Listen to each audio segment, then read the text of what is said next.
So hi everyone, आणि major किस्साच्या या नवीन एपिसोडमध्ये तुम्हा सर्वांचं मनपूर्वक स्वागत आहे. आणि मी खूप दिवसाच्या गॅपनंतर, म्हणजे ऑलमोस्ट 2 वर्षाच्या गॅपनंतर हा नवीन एपिसोड रेकॉर्ड करतोय. तर आय एम व्हेरी सॉरी. आणि आय एम व्हेरी हॅपी आणि फॉर्च्युनेट की माझ्याबरोबर आज ॲज अ गेस्ट देवदत्त काका आलेला आहे आणि मिलिंद दादा आहे. सो देवदत्त काकाची बॅकग्राऊंड द्यायची झाली तर गेले ऑलमोस्ट किती 50 वर्ष झाले ना, 40 वर्ष, गेले 40 वर्ष देवदत्त काका हा नित्यनियमाने थिएटर करतोय. आणि थिएटरमध्ये सुद्धा त्याची स्पेशालिटी ही चिल्ड्रन स्पेशल आहे. म्हणजे तो लहान मुलांना ग्रूम करतो लहानपणापासून, बेसिक स्टेजपासून वरती आर्टिस्ट होईपर्यंत त्यांना ग्रूम करतो. त्याचं मोठं इनिशिएटिव्ज आहेत, त्याची स्वतःची गुरु स्कूल आहे जिथं मुलांना शिकवलं जातं. तो वेगवेगळ्या शाळांमध्ये जाऊन इनिशिएटिव्ह, असं बरंच काय काय करतो. तर आपण ह्या सगळ्या गोष्टींबद्दल आज एकदम असं डीपली थोडंसं हे करून बोलणार आहोत, की म्हणजे आपल्याला कळेल की काकाचं माइंडसेट काय आहे, तो हे कसं करतो. आणि हे झालंय असं की कारण मी इतके वर्ष पाहतोय त्याला, मी लहान असल्यापासून मी त्याला पाहतोय. माझ्या वडिलांबरोबर कित्येक वर्ष काकांनी काम केलंय. तर त्यांनी स्टुडिओची पण अशी जर्नी पाहिलेली आहे की तो काय म्हणतो आपण की अगदी बेसिक स्टेजपासून स्टुडिओ एक्सपांड होऊन 2 जागा चेंज होऊन मग इथे येऊन सेटल होऊन, तरी सुद्धा अजूनही माझे वडील गेल्यानंतर सुद्धा तो आता माझ्याबरोबर काम करतो. आणि त्याची बरीच नाटकं मी सुद्धा केलीत. माझ्या बाबांनी किती केली त्याचं हेच वेगळं आहे सगळं, जवळजवळ 150. आणि त्याबरोबर गणपती वगैरे, आता गणपती सगळे जवळ येत आहेत म्हणून पण म्हणजे केवढं सगळं काम आहे. त्यामुळं मला ते जरा असं फिट बसवायचं आहे तुझ्या ह्याच्यात. आणि मिलिंद दादाशी पण बोलायचं, कारण तो पण नंतर ह्या जर्नीचा एक मोठा पार्ट झाला. हे सगळं मला आज तुझ्याकडनं समजून घ्यायचं, म्हणून आपण वेलकम करूया हे देवदत्त काकाला आणि मिलिंद दादाला आणि सुरू करूया. म्हणजे बेसिकली मी असं सांगितलं तसं की इतक्या वर्षांपासून मी तुला बघते, म्हणजे मी जन्माच्या आधीपासून तू तर मला बघतोच, तुला खेळवलेलं आहे. हा, मला खेळवलेलं आहे. त्यामुळे माझं मी काय लहानाचं मोठं होताना तू तर मला पाहिलेलं आहे, पण ऍज अ लहान मुलगापासून मी आता ॲडल्टहुड पर्यंत, की आता मी ऑलमोस्ट 30 वर्ष झालं, तर हे होईपर्यंत मी तुझं पण अशी जर्नी पाहिली की तू, अर्थात मी जेव्हा यंग होतो किंवा आपण असं म्हणू की शाळा संपेपर्यंत वगैरे, की मला काही फारसं त्याच्यातलं कळायचं नाही किंवा शाळेच्या वेळेस मी नव्हतं सुद्धा इथे, त्यामुळे माझं असं काही तुझ्याशी इंटरॅक्शन झालं नाही. पण जसं स्टुडिओ टेक ओव्हर केल्यानंतर एक एक गोष्ट समजत गेली किंवा तुझ्याबरोबर काम करत गेलो. 2000 आय गेस 13-14 पासून इंटरॅक्ट करतोय मी. तर ते प्रोग्रेसिव्हली सुद्धा मला समजत गेलं की तू कसं सगळं हँडल करतो किंवा हे. आणि आता ऍक्च्युली आयडिया यायला लागले, कारण की तेव्हा मला वाटायचं अरे असं म्हणजे कोणीतरी असं का करेल, म्हणजे एवढं त्याला स्कोप आहे. की आपलं लहान असतो किंवा आपण त्या एजमध्ये असतो ना, जेव्हा ते नाही का अचिव्हरची एज म्हणतो आपण, की अरे हे काय करतायत यार, यांनी मुंबईत गेलं, हे असतं ना आपलं, की अरे यार हा माणूस मुंबईत पाहिजे, हा इथं काय करताय आणि लहान मुलांना काय शिकवतोय. तेव्हा आयडिया येत नाही. सो मला त्यावरनं असं वाटलं की तू कसं शिरलाय, म्हणजे सुरू कसं केलं हे सगळं, काय. खूप इंटरेस्टिंग आहे ही सगळी गोष्ट. सुरुवात झाली तेव्हा अतिशय लहान असतानाची गोष्ट आहे, 3री-4थीतली गोष्ट असेल. माझे बाबा तर स्वतः शिक्षक होते मॉडर्न हायस्कूलमध्ये, आणि ते ना लहान मुलांचं नाटक बसवायचं, आणि ते हिंदी, संस्कृत, इंग्लिशमध्ये असं त्यावेळेला बसवायचं नाटक. आणि ते बसवताना मी खूप जवळनं ते सगळं बघितलेलं आहे. आणि त्यांची एक पद्धत होती बाबांची माझ्या, ते काय करायचे, म्हणजे पंडित दामोदर प्रल्हाद पाठक शास्त्री माझे वडील, ते काय करायचे की मुलांना पहाटे रिहर्सलला बोलवायचे. आणि संस्कृतच्या नाटकांचे रिहर्सल, हिंदीच्या नाटकाची रिहर्सल, मराठीच्या नाटकाची रिहर्सल. आणि मग असं व्हायचं की आम्ही झोपलेलो असायचो साखर झोपेमध्ये, साधारणपणे 5:30-5:45. म्हणजे तुलाही घेऊन जायचे का, तू सुद्धा मॉडर्न मध्येच होता? मी मॉडर्न मध्येच होतो ना, आणि बाबा मॉडर्न मध्येच शिक्षक होते. ती मुलं ती काय 7-8 जण यायची, त्यांचा जो काही बाहेर पाठांतराचा जो काही कल्लोळ चालायचा, आणि ते सगळं कानावर पडायचं. आणि असं वाटायचं की हे काय आहे, हे असे स्वतःच न बोलतात दुसऱ्याचे डायलॉग का बोलतात, दुसऱ्याच काहीतरी काय बडबड करतात. आणि त्याचा संस्कार आमच्यावरती लहानपणापासून झाला. आणि त्यामुळे काय झालं की अरे हे काहीतरी वेगळं आहे. आणि मग मी म्हणायचो हे बाबा काय, तर बाबा म्हणायचं अरे हे याच्यात खूप मजा असते, याच्यामध्ये नाटक असतं, आणि त्याला संवाद पाठ करावे लागतात, आविर्भाव आणावा लागतो, वागणं शोधावं लागतं, असं ते सगळे शब्द तेव्हापासून माझ्या कानावर पडायला लागले. ते लहानपणीपासून होत जाणारा संस्कार. आणि मग मी हट्ट करायचो की मग मला तुम्ही शाळेमध्ये जेव्हा तुम्ही जाता तेव्हा मला पण तुमच्या तुमचं जे काय चालतं ना, जे काय पद्धत चालते ती मला बघायची. म्हणजे घरी तर ते मी बघायचोच, आणि मी हळूहळू मग ग्लानीतून, असं झोपेच्या ग्लानीतून उठून मी बघायचो की ही पाठ कसे करतात, उभे कसे राहतात, बोलतात कसे, चालतात कसे. आणि आमचं घर काही फार मोठं नव्हतं. घरीच असायच्या. हो, घरीच ते सांगतोय, घरी यायचे रिहर्सल करायला. आणि मग ते बघून मग असं वाटायचं की हे काहीतरी वेगळंच विश्व आहे. आणि मग त्याच्याशी मी हळूहळू एक म्हणतात ना की एक आपला एक प्रकारचा एक तयार होतो, एक इंथू तयार होतो किंवा एक उत्साह तयार होतो. आणि आपण म्हणतो की हे असं काहीतरी वेगळं आपण काहीतरी केलं पाहिजे. आणि तेव्हा तर असं एक्सपेरिमेंटल थिएटरच्या जागा पण नव्हत्या ज्या आता अवेलेबल आहेत की तुम्ही घरातच असायचं, घरातच. म्हणजे तेवढ्या मोठ्या जागेत तुम्ही अंदाजे ब्लॉकिंग करू शकता ना की अरे हे स्टेज साधारण एवढं मोठं आहे, तर ही विंग असेल, हे असं अंदाजाने लोक घरामध्येच. मी पाहिलेलं आहे. त्यामुळे त्या घरामध्ये मोठ्या स्टेजवरती कसं, कारण काय सगळंच बदलतं ना, जागा बदलली की नाटकाचं वॉकिंग सकट सगळं बदलतं. कारण आणि प्रत्येक स्टेज स्टँडर्ड नाही आपल्या इथं बनवलं. काही पर्पज बिल्ड आहेत, काही हे आहेत एक्सपेरिमेंटल थिएटर करतात, काही छोटी आहेत, त्यामुळे त्याला तितक्या विंगा नाहीयेत वगैरे. मग हे सगळं तेव्हा त्या घरामध्ये बाबा तशा पद्धतीने आखडी करायचे, मुलांना आखून द्यायचे, आणि ते सगळं डोक्यात तेव्हा बसलं. म्हणजे खरंच मूळ स्रोत माझ्या बाबांकडनं मला आला. कारण काय आवाजाची फेकही बदलते रे. आपण ह्या खोलीत रिहर्सल करणं तेव्हा फेकच नाही, कारण तुला ऐकू येतं. पण तिथे करणं म्हणजे आवाजाचा, आता तू इकडनं गेला ना म्हणजे 10 पावलं लांब आहे, मग आता माझी आवाजाची फेक बदलणार, कारण काय मला तुझं एक्सप्रेशन हवंय तिकडनं. आणि ते सगळं म्हणजे घरातलं करणं, प्रॅक्टिस बघणं, ते तर माझ्यावरती संस्कारला गेलंच. आणि तिथून मग मी शाळेत गेल्यानंतर बाबा जिथे रिहर्सल घ्यायचो त्या वर्गामध्ये जाऊन मी बघायचो, तिथे शेजारी जाऊन त्यांच्या बसायचो. आणि मग ते कसं घेतायत, ते कसं सांगतायत, ते कसं, म्हणजे तो सगळा संस्कार, म्हणजे तू म्हणतोस ना एखाद्या छोट्या जागेतून परत एखाद्या वर्गामध्ये, वर्गाची त्याची सगळी पॅरामीटर्स ती पण सगळी बदलून गेली. आणि मग तो एक प्रकारचा आपला म्हणतात ना, अरे हे काहीतरी भन्नाट आहे, वेगळं आहे, हे विश्वच वेगळं आहे. आणि तिथे माझी सुरुवात झाली. आणि असं वाटायला लागलं की काहीतरी याच्यामध्ये आपल्याला केलं पाहिजे. म्हणजे असं काही मुद्दामून असं डोक्यात ठेवून नाही, पण हळूहळू ते माझ्यामध्ये रुजत गेलं ती गोष्ट. आणि मग त्यातून पुढे घडत गेलो मी. मग बाळ ध्रुव असेल, भक्त प्रल्हाद असेल, पौराणिक नाटक असेल, किंवा एखादं काहीतरी म्हणतात ना, काय म्हणतात ना की एखाद्या राजकन्येवरचं नाटक असेल, किंवा एखाद्या साधू ऋषीवरचं नाटक असेल, बाबा स्वतः लिहायचे, डिरेक्ट करायचे आणि मुलांकडनं करून घ्यायचे, आणि ते मी बघायचो. आणि त्याच्याप्रमाणे मग मी घरी येऊन त्या पद्धतीने डायलॉग बोलण्याचा प्रयत्न करायचो. आरशासमोर प्रॅक्टिस करतात तसं स्वतःच होता. मग बाबा बाहेरच्या खोली काहीतरी लिहित असायचे, आतल्या खोलीत मी काहीतरी करत असायचो. बाबा म्हणायचे नाही असा नाही डायलॉग बोलायचा, असा बोलायचा, असं बोलायचं, असं डायलॉग हा शब्द बोलायचे नाही. ते पण म्हणायचं की असं नाही बोलायचं, हे वाक्य असं बोलायचं. मग ते बाहेर बसून मला आतल्या मी बोलत असलेल्या मला ते दुरुस्त करायचे. ही त्यांची काय होती पद्धत होती. आणि त्याचा प्रचंड माझ्यावरती परिणाम झाला. आणि ते रुजत गेलं. मग मी 4थीत नाटक करायचो, 5वी मध्ये पण. मग मी शाळेमध्ये तर स्वतः सुद्धा बालनाट्य खूप केले. असं नाहीये की तू म्हणजे काही लोक नाही का एका पॉइंटला, ते एजच्या पॉइंटला ठरवतात की अरे यार मोठ्या लोकांमध्ये होत नाहीये माझं तितकं, मग आपण ऍज अ जॉब किंवा हे आपण लहान मुलांना वगैरे शिकवू, तर ते नंतर तसं कर. स्पेशालिटी म्हणजे काय माहिती का माझी, मी जसं माझं वय होत गेलं ना तसं तसं त्या प्रकारचं मुलांचं नाटक करत गेलो. म्हणजे बालवयामध्ये बालनाट्य, कुमार वयामध्ये कुमार नाट्य, किशोर वयामध्ये किशोर नाट्य, युवामध्ये युवा नाट्य, आणि नंतर प्रौढ नाट्य, असं मी सर्व प्रकारची नाटकं केली. असं काही नाही. आणि मी हे बघतो ना की वेगवेगळे किती वेगवेगळे विषय असतात की ते आपण काय असतात, काही काही विषय खूपच आपण त्याला काय म्हणू सेन्सिटिव्ह असतात ते विषय. पण ते सेन्सिटिव्ह विषय सुद्धा त्या मुलांना त्या एजला कळणं फार गरजेचं असतं. कारण काय आपण नाही एज्युकेट केलं त्यांना तर कोण करणार. आणि कधी कधी असं असतं की काही घरातली मुलं खूप ऑर्थोडॉक्स असतात, त्यामुळे त्यांच्या घरात त्यांना हे एज्युकेशन मिळणं नेक्स्ट टू इम्पॉसिबल आहे. मग ऍटलिस्ट इथं ते ग्रूम होतं ना.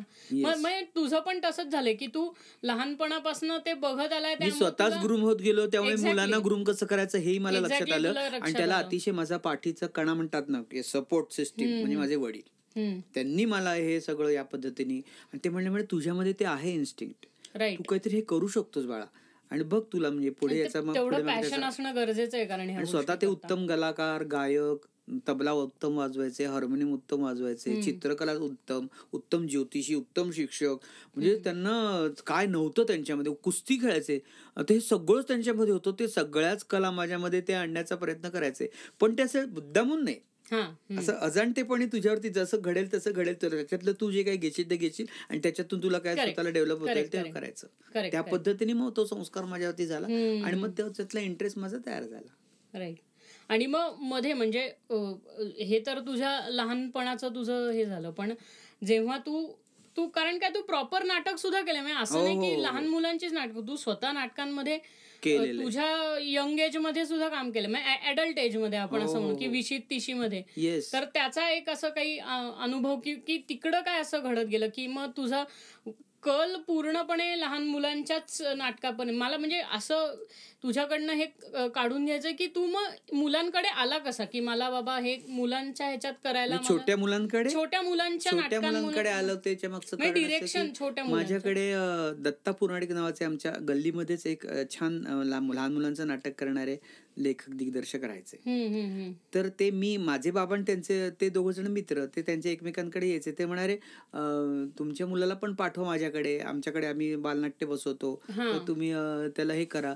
तर मग मी जायचो तिथे, पण त्यांच्याकडे पण काम करायचं. अक्रमपूरचा चक्रमसेन वगैरे नाटक, राजकन्या नेत्रादेवी किंवा इंबुक राक्षस, राजकन्या नेत्रादेवी, अशा प्रकारचे त्यांचे प्रयोग असायचे. संत ज्ञानेश्वर सारखं त्यांचं बालनाट्य असायचं. तर ते काय म्हणायचे की तू काय कर देवा म्हणे, मला देवा म्हणायचं की देवा तू काय कर की मी ही मुलं जी काही करतायत ना ते करतायत की नाही बरोबर, हे तू म्हणे दुरुस्त कर, असं मला सांगायचं. दत्ता पुराणे ऍज अन असिस्टंट डिरेक्टर. म्हणजे तेव्हा असं काही डोक्यात नव्हतं, कारण ते त्यांना काय वाटायचं की मला ह्या गोष्टी सगळ्या जमतात कारण माझ्या बाबांच्या.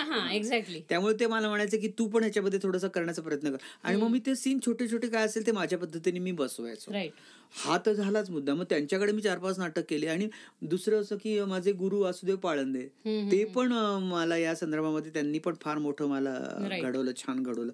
कारण माझ्या बाबांशी पण त्यांचा खूप संपर्क, पण ते पण शिक्षक होते ना, त्यामुळे त्यांचं येणं जाणं असायचं. मग ते म्हणायचं की अरे आमचा मुलगा पण हे सगळं करतो. मेन बॅकबोन हा शिक्षक असणे आहे की ते म्हणजे 3 जण शिक्षकच होते. दत्ता पुराणिक काय असतील, वासुदेव पाळंदे काय असतील आणि माझे गुरु म्हणजे माझे बाबा, हे 3 जण शिक्षक. मग मूळचा पिंड शिक्षकाचा, त्यामुळे मग शिकवणं तर हा आपला म्हणतात ना. एक्झॅक्टली. मला तेच म्हणायचं की राईट हँडचा शाळेचे विषय शिकवणं हा तर भाग आहे, पण त्याच्यातून नाट्यकला पण शिकवता येऊ शकते. ती आमच्या बाबांच्या करून घेण्यातून मला लक्षात आलं. कारण काय ती अवघड गोष्ट आहे. कारण तुम्ही BEd DEd झालेले शिक्षक जे आहेत, जे इतिहास, जॉग्राफी किंवा तत्सम भाषा शिकवणारे शिक्षक, त्यांचा मुलांना ग्रूम करायचा म्हणजे काय हे नाही, अप्रोच वेगळा असतो. आणि आपण थिएटरमध्ये त्यांना ग्रूम करतोय. जरी आपल्या टेक्स्टबुकमध्ये आपल्याला सगळे संवाद वगैरे जरी असतात नाटकातले पाठांतर करता वगैरे, पण ते त्याचं एनॅक्शन करणे, स्टेजवरती आणणे, ते मांडणे किंवा तो पेशन्स ठेवणे की अरे लहान मुलं कधी कधी आता माझ्या एजच्या ह्याला होतं की अरे हा बेअक्कल आहे असं होतं ना आपल्याला, की आपल्याला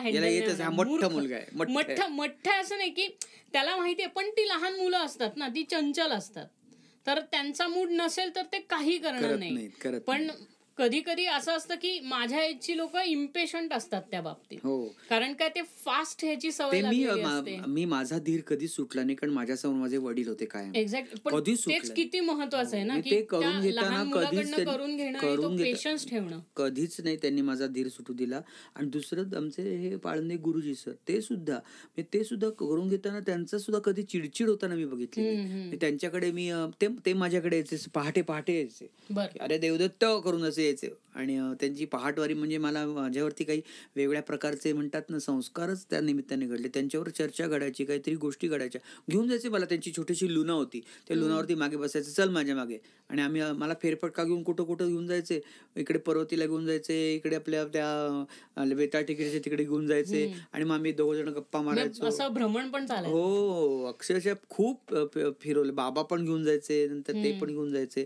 तर सांगण्याचं कारण काय की ही सगळी मातब्बर मंडळी, एका अर्थाने शिक्षक मंडळीच माझ्या अवतीभोवती असल्यामुळे, आणि त्यांचा शिकवण्याचा बाणा, त्यांचे विषय काय असतील ते हिंदी, संस्कृत, मराठी, जिओग्राफी, सायन्स वगैरे काहीतरी शिकवत असतील, पण त्यांचं नाटक करून घेण्याची कला त्यांच्यामध्ये जी होती ना, एक पैलू आपण त्यांच्यातनं घेतो आणि मग ते आपल्या प्रोसेसमध्ये ऍड करत जातो ना करताना. तेच माझ्या बाबतीत घडलं. ते मी माझ्यामध्ये एका अर्थाने नकळतपणे ऍड होत गेलं.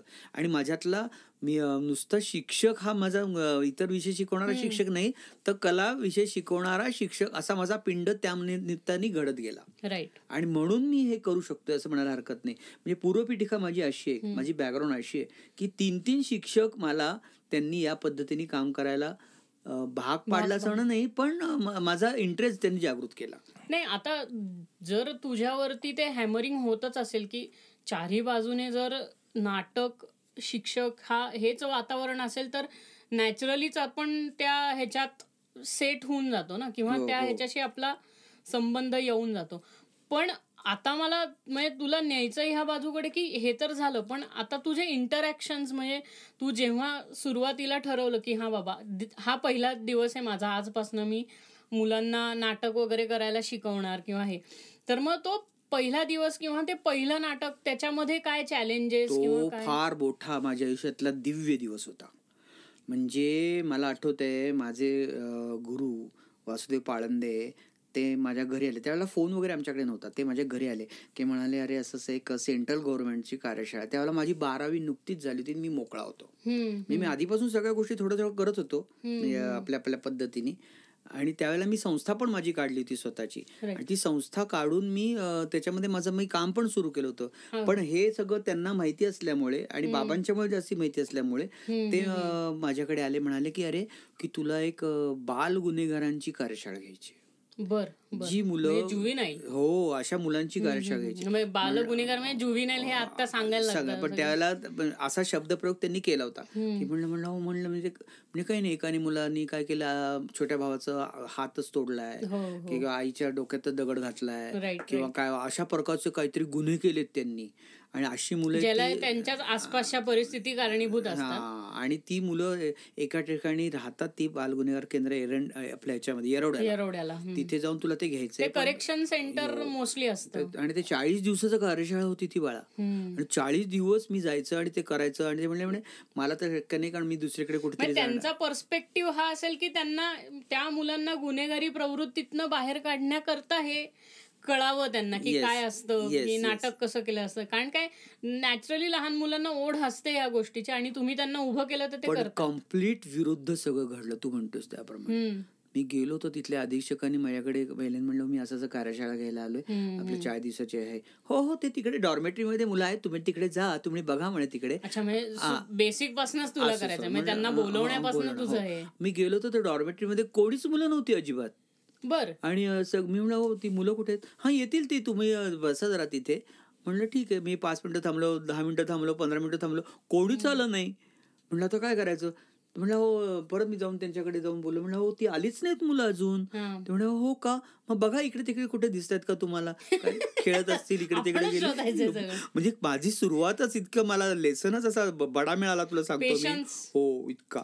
आणि मग मी गेलो तर एक जण कुठेतरी त्या टाकीवर चढून काहीतरी चाललेलो होतो, कोणीतरी गोट्याच खेळत होतो, कोणी काहीतरी कपडेच धुत होतो, कोणीतरी भांडीच घासत होतो, कोण काहीतरी कोपऱ्यात बसून वाचा काहीतरी खात होतं. त्यांची स्टाईलच सगळी इतकी झिरो इंटरेस्ट. म्हणलं तर काय करायचं? तर रे तुम्हाला गंमत आहे, चला सगळ्यांनी येता का? ते नुसत्याचे बायाकडे असायचं शंकित नजरेने, कोण आहे हा, काय माणूस, कसा काय आला, कशाला आला वगैरे, अशा पद्धतीने माझ्याशी त्यांनी सगळ्यांनी इंटरॅक्शन केलं. मग आता म्हणलं ही येणार नाहीत का, आता काय करायचं? सुरुवातच माझी अशी झाली की मी स्वतःला कसं प्रेझेंट करावं याचा विचार मला कंपल्सरी करावाच लागला 12वी मध्ये. बरोबर आहे. मुलांसमोर तुझे म्हणलास ना की इंटरॅक्शन किंवा कशा पद्धतीने इंटरॅक्टिव्ह असावं मुलांबरोबर, तिथे मला बुद्धी लढवावी. वय जसं चेंज होतं तसं आपल्याला आपलं बिहेवियर पण बदलावं लागतं. आणि मग ते मी बदललं. काय टीनेज मध्ये मुलांचं जरासा तो एक हे असतो की अरे मी भारी, तू कोण वगैरे. आणि ती साधारण 5वी ते 10वीतली मुलं होती म्हणतो ना आपण. आणि मी काय केलं असेल की त्या डॉर्मेटरीमध्ये रिकामी डॉर्मेटरी होती, अशी लांबच्या लांब अशी, जिथे मुलं ती काय. बरं, तू जिथं गेलाय तिथं एज ग्रुप हा व्हॅरिड आहे, असं नाही की फक्त 16 वर्षाचीच मुलं, असं नाही. 5वी ते 10वी. मी काय केलं असेल, मी मोठ्यांदी करून ओरडलो. आणि असा इतका ओरडलो, जवळजवळ मी अर्धा मिनिट ओरडलो. ओरडून मी माझं स्वतःचं अस्तित्व निर्माण केलं तिथे. आणि माझं इतकं विचित्र ओरडणं ऐकून पटापटा पटापटा सगळी ती मुलं येऊन डॉर्मेटरीमध्ये काजल काजल काजल म्हणून सगळीजणी उभी राहिली. मी त्याला सगळ्यांना काय केलं, बरोबर कॅप्चर केलं. आणि म्हणलं ते सगळे म्हणले तुम्ही काय करताय, म्हणलं तुम्हाला येतं का असं ओरडता? मग म्हणे आम्हाला, आम्ही तर नेहमीच ओरडतो. तर पण म्हणलं माझ्यासारखं ओरडता येतं का? मग सुरुवात केली. म्हणलं मी इतक्या वेगळ्या पद्धतीने ओरडून दाखवलं की ते त्यांना चॅलेंज वाटलं आणि त्याच्यातून त्यांनी ते करण्याचा प्रयत्न केला. आणि पूर्णपणे त्या दिवसापासून मी मुलांना त्यांना ग्रॅब केलं, कॅप्चर केलं, हँडल केलं आणि 40 दिवसामध्ये त्यांच्याशी वेगवेगळ्या रंगमंच खेळातून, मला असं वाटलं की रंगमंच खेळ ही एक अद्भुत अशी एक कला आहे, कौशल्य, म्हणजे जसं स्पोर्ट्स आपण घेतो तसे ते तुम्हाला थिएटर आर्ट्स मध्ये मुलांकडनं काढून घेताना, म्हणजे शिकवताना आणि शिकताना तुम्हाला ते उपयोगी पडतं. कारण की शेवटी थिएटर म्हटलं की तुमची पर्सनॅलिटी डेव्हलप होतेच, तुम्ही कितीही. आणि झाली ना 40 दिवसामध्ये जी मुलं माझ्याकडे यायला तयार नव्हती, पळून जात होती आणि बघायला तयार नव्हती, बोलायला तयार नव्हती, शेवटी त्यांचं शेवटच्या दिवशी 30 मिनिटाचं नाटक मी ससा आणि कासव नाटक बसवलं. कारण आणि ते सगळं त्यावेळच्या तिथल्या अधिकाऱ्यांनी बघितलं. त्यांनी तोंडात बोटं घातली की ही मुलं अशा प्रकारचं काही करू शकतात. राईट. आणि तुला सांगतो, मी जेव्हा निघालो, म्हणलं आता उद्यापासून मी येणार नाहीये, तुम्हाला सगळं करायचंय, तुम्ही कराल ना? तर ते इमोशनल झाले, सेन्सेस, त्यांना सवय लागली असेल त्याची. आणि आश्चर्य म्हणजे मला नंतर, मी जवळजवळ 10 वर्ष त्यांच्या रॅपोमध्ये होतो, पण ती मुलं रोज काही ना काहीतरी थिएटर ऍक्टिव्हिटी करत होती. आणि त्याच्यातला एक मुलगा इतका छान सुधारला की तो तिथेच त्या येरोड्याच्या ऑफिसमध्ये कामाला लागला. राईट. हा प्रवास आहे त्याच्या डेव्हलपमेंटचा. थिएटर एज्युकेशन किंवा एज्युकेशनल थिएटर असं म्हणूया आपण. कारण काय करू शकतो, मारून बिरून तुम्ही सरळ करू शकत नाही, त्यांनी क्राईमच असा केलाय. येस, थिएटर गेम्स ही किमया करू शकतं. तुमच्यातला जो काही दोष आहे ना, ते सुद्धा तू काय करू शकतो, घालू शकतो. आणखीन चिडला तर त्याचं आणखीन चिडतात ते, म्हणजे त्याचा डबल चिडतात. अशा पद्धतीने 12वीतच माझी सुरुवात झाली. अरे मग 12वीत म्हणजे नंतर आता किती वर्ष झाली त्याला 12वीला, मी त्यावेळेला सर हार्डली 17-18 वर्षाचा होतो. आणि हे सगळं तू तुझं शिक्षण कम्प्लीट करता करत होतो. म्हणजे जर्नलिझम, मी माझं B.Com झालं, नंतर माझं DMM झालं, जर्नलिझम झालं. मला हॉटेल मॅनेजमेंटसाठी सुद्धा माझं हे झाली होती, सिलेक्शन झालं होतं. पण त्याच वेळेला BA नाट्यशास्त्राच्या हे निघाल्या, परीक्षेचा डिग्रीचं हे निघालं. तर त्यावेळेला मग तिकडे गेलो, मग तिकडे माझं सिलेक्शन झालं. तर मग बाबा म्हणाले तुला ते आवडतं ना, मग ते तू तेच कर, त्याच्यातच तुझं पुढे. पण त्याच्यातच मी पोस्ट ग्रॅज्युएशन केलं, तिथंच मी पुढे रिसर्च केलं आणि पुढच्या सगळ्या गोष्टी माझ्या तिथे. आणि मग ते जर्नी करत मग ती जर्नी आली गुरु स्कूल कडे. ते गुरु स्कूल ही खूप नंतरची बाब आहे. आधी मी खूप शिकत गेलो. आणि दुसरा मला एक फायदा असा झाला, मी मॉडर्न महाविद्यालय नाट्यशास्त्र प्रमाणपत्र अभ्यासक्रमाचा उपसंचालक होतो. विभा देशपांडे तिथे प्रमुख होते, समीक्षक विभा देशपांडे. आणि त्यांनी मला काय सांगितलं की मी तुझ्यावरती हे सोपवतो, तू हे सगळं कर, तुझ्या पद्धतीने त्याचा अभ्यासक्रम तू काय कर, तयार कर. राईट. आणि मी म्हणलं ठीक आहे, माझ्या पद्धतीने करतो. त्यांना करून दाखवतो. म्हणलं हे चांगलं आहे, बेसिक छानच आहे सगळं, तू कर. पण त्यांनी मला काय केलं की पहिल्यांदी मला म्हणाले की तुला 4 लोकांना जाऊन भेटावं लागेल, सांगावं लागेल की आमच्या इथं आहे हे आणि करावं लागेल. मग जाहिरात कर. मग जाहिरात केली मी. नंतर कुठल्या लोकांना बोलवायचं ते पण ते म्हणायचं की तू बाबा काय भक्ती बर्वेंना बोलवायचंय, स्मिता जोरकरांना बोलवायचंय, गिरीश ओक यांना बोलवायचंय, बाबा अजून काय बाबा लक्ष्मण देशपांडेंना बोलवायचंय, नाना पाटेकरांना बोलवायचंय. मग मी जाऊन भेटायचो आणि भेटल्यानंतर त्या लोकांना सांगायचो की तुम्ही कॉन्फिडन्स बिल्डरच झाला ना रे, कारण मुलांशी आमच्या गप्पा मारायला. लोकांच्या मध्ये तो एक असा हे असतो, काय म्हणतो ना, ऑकवर्डनेस की अरे हे ह्या माणसाला मी कसं. त्या माणसांना मी बोलवायला जायचो, त्यांच्याशी भेटायचो. दिलीप प्रवळकर सुद्धा आमच्या इथे येऊन गेले, म्हणजे नाट्यशास्त्र प्रमाणपत्र. दामू केंकरी यायचे. ही सगळी माणसं मला जवळनं बघायला मिळाली आणि त्यांची लेक्चर्स मी 6-6 दिवस 3-3 दिवस मी स्वतः बघायचो, ऐकायचो. मुलं काय प्रकारचे प्रश्न विचारतात, त्यांच्याशी कशा पद्धतीने रिलेट होतात, ते मी पण त्या पद्धतीने स्टुडंटच्या भूमिकेतून त्यांच्याकडनं अनुभवून घेतला ना. आणि तो पण एक वेगळा एक पैलू माझ्या बाबतीत काय झाला, तयार झाला, रुजवला गेला. त्याचाही फायदा झाला. म्हणजे त्याची जो मी 14 वर्ष काम केलं मॉडर्न नाट्यशास्त्र अभ्यासक्रमाचा. आर्थिक काही फार त्याच्यामध्ये मला पाठबळ नव्हतं, पण हा अनुभवच मला खूप एनरिच केलं, तरी श्रीमंत केलं. तोही एक भाग झाला. नंतर बाबांचा एक झाला आणि हे माझे बाकीचे दत्ता पुराणिक आणि ओके. तू जसं आता हे सगळं एक्सप्लेन केलंस की त्या अख्खा तुझा तो बॅकग्राऊंड आणि त्यातनं तू ते ग्रूम होत गेला आणि लेवल अप, म्हणजे तसं माझ्या भाषेत म्हणायचं झालं तर ते लेवल अप करत गेला. म्हणजे आपण एक पायरी चढत जातो. बऱ्याच जागेवर होतं असं की तिथे आपल्याला आर्थिक फायदा असा काही होत नाही, पण आपल्या ज्ञानात जी भर पडते, ती ज्ञानात भर पडणं इतकं महत्वाचं असतं की उद्या आपण त्याचं काहीतरी करता येतं. कारण काय कधी कधी आपण एजच्या अशा पॉइंटला असतो, माझं एक्झाम्पल घेतलं तर किंवा 20ल्या मुलांचं एक्झाम्पल घेतलं तर, की ते अजूनही त्यांच्या आई वडिलांकडे राहत वगैरे असतात. त्यामुळं ॲज सच आर्थिक पाठबळ हे आई वडिलांकडनं मिळत असतं. त्यामुळे तिथं मुलं एक्सपेरिमेंट करू शकतात स्वतःला आणि एक्सपेरिमेंटल असतात. फक्त होतं असं की तेव्हाच्या मुलांकडे सोशल मीडिया नव्हता त्यांना इतकं इन्फ्लुएन्स करायला. आत्ताच्या मुलांकडे तो सोशल मीडिया आहे.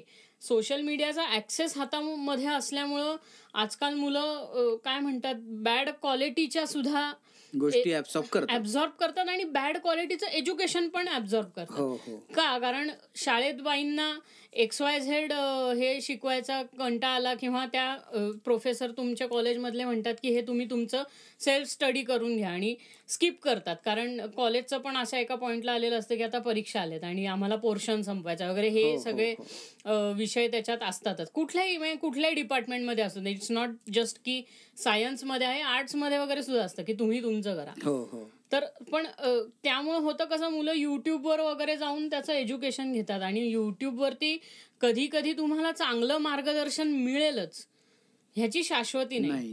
म्हणजे तुम्हाला 1000 चॅनल बघायला लागतील आणि मग त्याच्यातनं एखादं कुठला तरी तुम्हाला निवडावं लागेल जे तुमच्या एजला सूट करेल. कारण काय, how to act in theatre वगैरे असं टाकून लोक बघतात. आता तो माणूस तुम्हाला शेक्सपिरियन थिएटर देत असेल आणि तुम्हाला शेक्सपिरियन थिएटरचा ओ का ठो कळत नसेल तर नुसतं फ्री आहे म्हणून कर आत्मसात, हे तर नाही चालणार ना. मग तू ती गुरु स्कूलची ही कॉन्सेप्ट कशी आली तुझ्या डोक्यात की बाबा आपण काय करू, बेसिकपासून म्हणजे लहानपणापासून ग्रूम करत जाऊ, ते जसजसे मोठे होतील त्यांच्या पर्सनॅलिटीमध्ये पण डेव्हलपमेंट होत जाईल किंवा उद्या ते मोठे ऍक्टर होतील, त्यांना मोठ्या फिल्म्स वगैरे करायला मिळतील किंवा ते टेक्निकली इक्विप्ड होतील किंवा स्किल वाईज ते इक्विप्ड होतील. कारण काय, थिएटर करणारा जो माणूस असतो इज व्हेरी कॉन्फिडंट. तो उद्या कुठल्याही ऑफिसमध्ये इंटरव्ह्यू जरी द्यायला गेला तरी सुद्धा तो कॉन्फिडंटली देऊ शकतो, कारण त्याला क्राऊड किंवा लोकांना फेस करतात. नस त्याला माहिती असते, ती नस माहिती असते. म्हणजे थिएटरचं मेनच हे आहे ना की अरे एवढे 1000 लोक तुमच्याकडे बघतायत तुम्ही स्टेजवर करताना, त्यांना एंटरटेन करायचं आणि तो थिएटरचा मूड तुम्हाला स्टेजवर कळतं. म्हणजे तुम्ही जेव्हा ऍक्टिंग करत असता तेव्हा ऑडियन्सचा मूड जाणवतो, तुम्हाला लगेच कळतं की अरे ऑडियन्स कंटाळते, काहीतरी रटाळ होते. तर हे सगळं करण्याच्या मागे म्हणजे गुरु स्कूल सेट करण्यामागे तुझा काय हेतू होता? की एक तर मी नाटक हे फक्त रंजनासाठी मानतच नाही, कारण आमच्या घरामध्ये शिक्षक पेशा असल्यामुळे की मुलांना कशा पद्धतीने जगावं हे शिकवणारे आमचे वडील किंवा आमचे पूर्वज सगळे होते. म्हणजे मी असं समजतो की नाटक ज्या कारणासाठी निर्माण झालं ते तर कारण आजकाल संपलेलंच आहे. नाट्यकला ज्या कारणासाठी निर्माण झाली ते संपलेलं आहे. कारण आजकाल सगळं कमर्शियल आणि प्रोफेशनल आणि जास्तीत जास्त काय म्हणूया की जेवढी त्याच्यामध्ये मजा येईल आणि जेवढं त्यावेळेला करता येईल असं सगळं आजकाल नाटक होतं, डोक्याचा भाग बाजूला ठेवून करणे, आणि ते मला नेमकं नको आहे. शेवटी मी जर का 4 वेदातून जर का 5वा नाट्यवेद तयार झाला असेल तर मी त्या नाट्यवेदाला वर्तनवेद मानतो.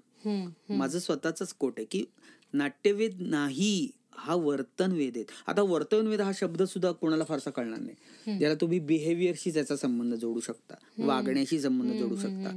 आणि त्याचं एक उत्तम उदाहरण म्हणजे जेव्हा आपण क्रिएटिव्हिटीमध्ये एकमेकांच्या समोर उभे राहतो, कॅरेक्टर म्हणून एखादं पात्र म्हणून जेव्हा उभं राहतो, त्यावेळेला एकमेकांचं वागणं जेवढं दुरुस्त तंदुरुस्त असेल तितका तो सीन रंगेल, क्रिएटिव्ह सीन कलरफुल होईल. जर का वागणं चुकलं तर तुमचा सीन काय होणार, तो डाऊन होणार. म्हणजे थोडक्यात तुम्हाला नाट्यकला ही एकमेकांसमोर जेव्हा कलाकार म्हणून उभं राहताय, कॅरेक्टरसाठी म्हणून उभे राहते, त्यात तुम्हाला वागणं शिकवते. जेव्हा वागणं परफेक्ट असेल, असं म्हणू शकतो की आपल्या नावडत्या माणसाबरोबर सुद्धा आपल्याला करावं लागेल.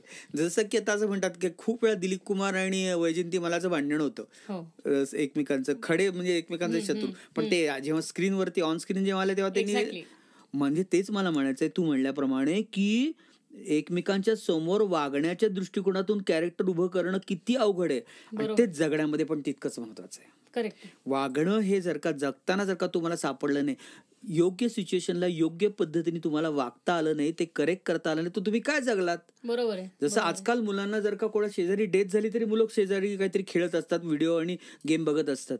हे एका अर्थाने जे ही रियालिटी असली तरी सुद्धा तुम्हाला त्या सिच्युएशनचं असलेलं भान, गांभीर्य असलं पाहिजे ना. का नाही राहिलं तर ते आपण आपल्या सोशल मीडियानी आणि आपल्या आजूबाजूच्या ह्या सगळ्या ज्या काही गोष्टी आल्या त्यांनी सगळी त्याची वाट लावलेली आहे. प्रत्येक वेळेला तुम्ही सोशल मीडियाने माणूस टू माणूस होणारं इंटरॅक्शन आहे ना, ते थांबवलंय. आणि जे पूर्वी होतं की आमच्या वाड्यामध्ये समजा कोणाची डेथ झाली तर बाबा एक माहोल असायचा, 1-2 दिवस बाबा शांत असायचं. ते काहीच नाही. माणूस गेला तरी सुद्धा काय, समोर जातोय तरी सुद्धा लोक वरनच काहीतरी करतात, बघतात, हु चाललंय. हे सगळं जे आहे, जे महानिर्वाणमध्ये सतीश आळेकरांनी जे मांडलं, एक्झॅक्टली करेक्ट. मला तो मुद्दा मांडायचा की त्यांनी वर्तनाशी संबंधितच गोष्ट मांडण्याचा प्रयत्न केलेला आहे ना.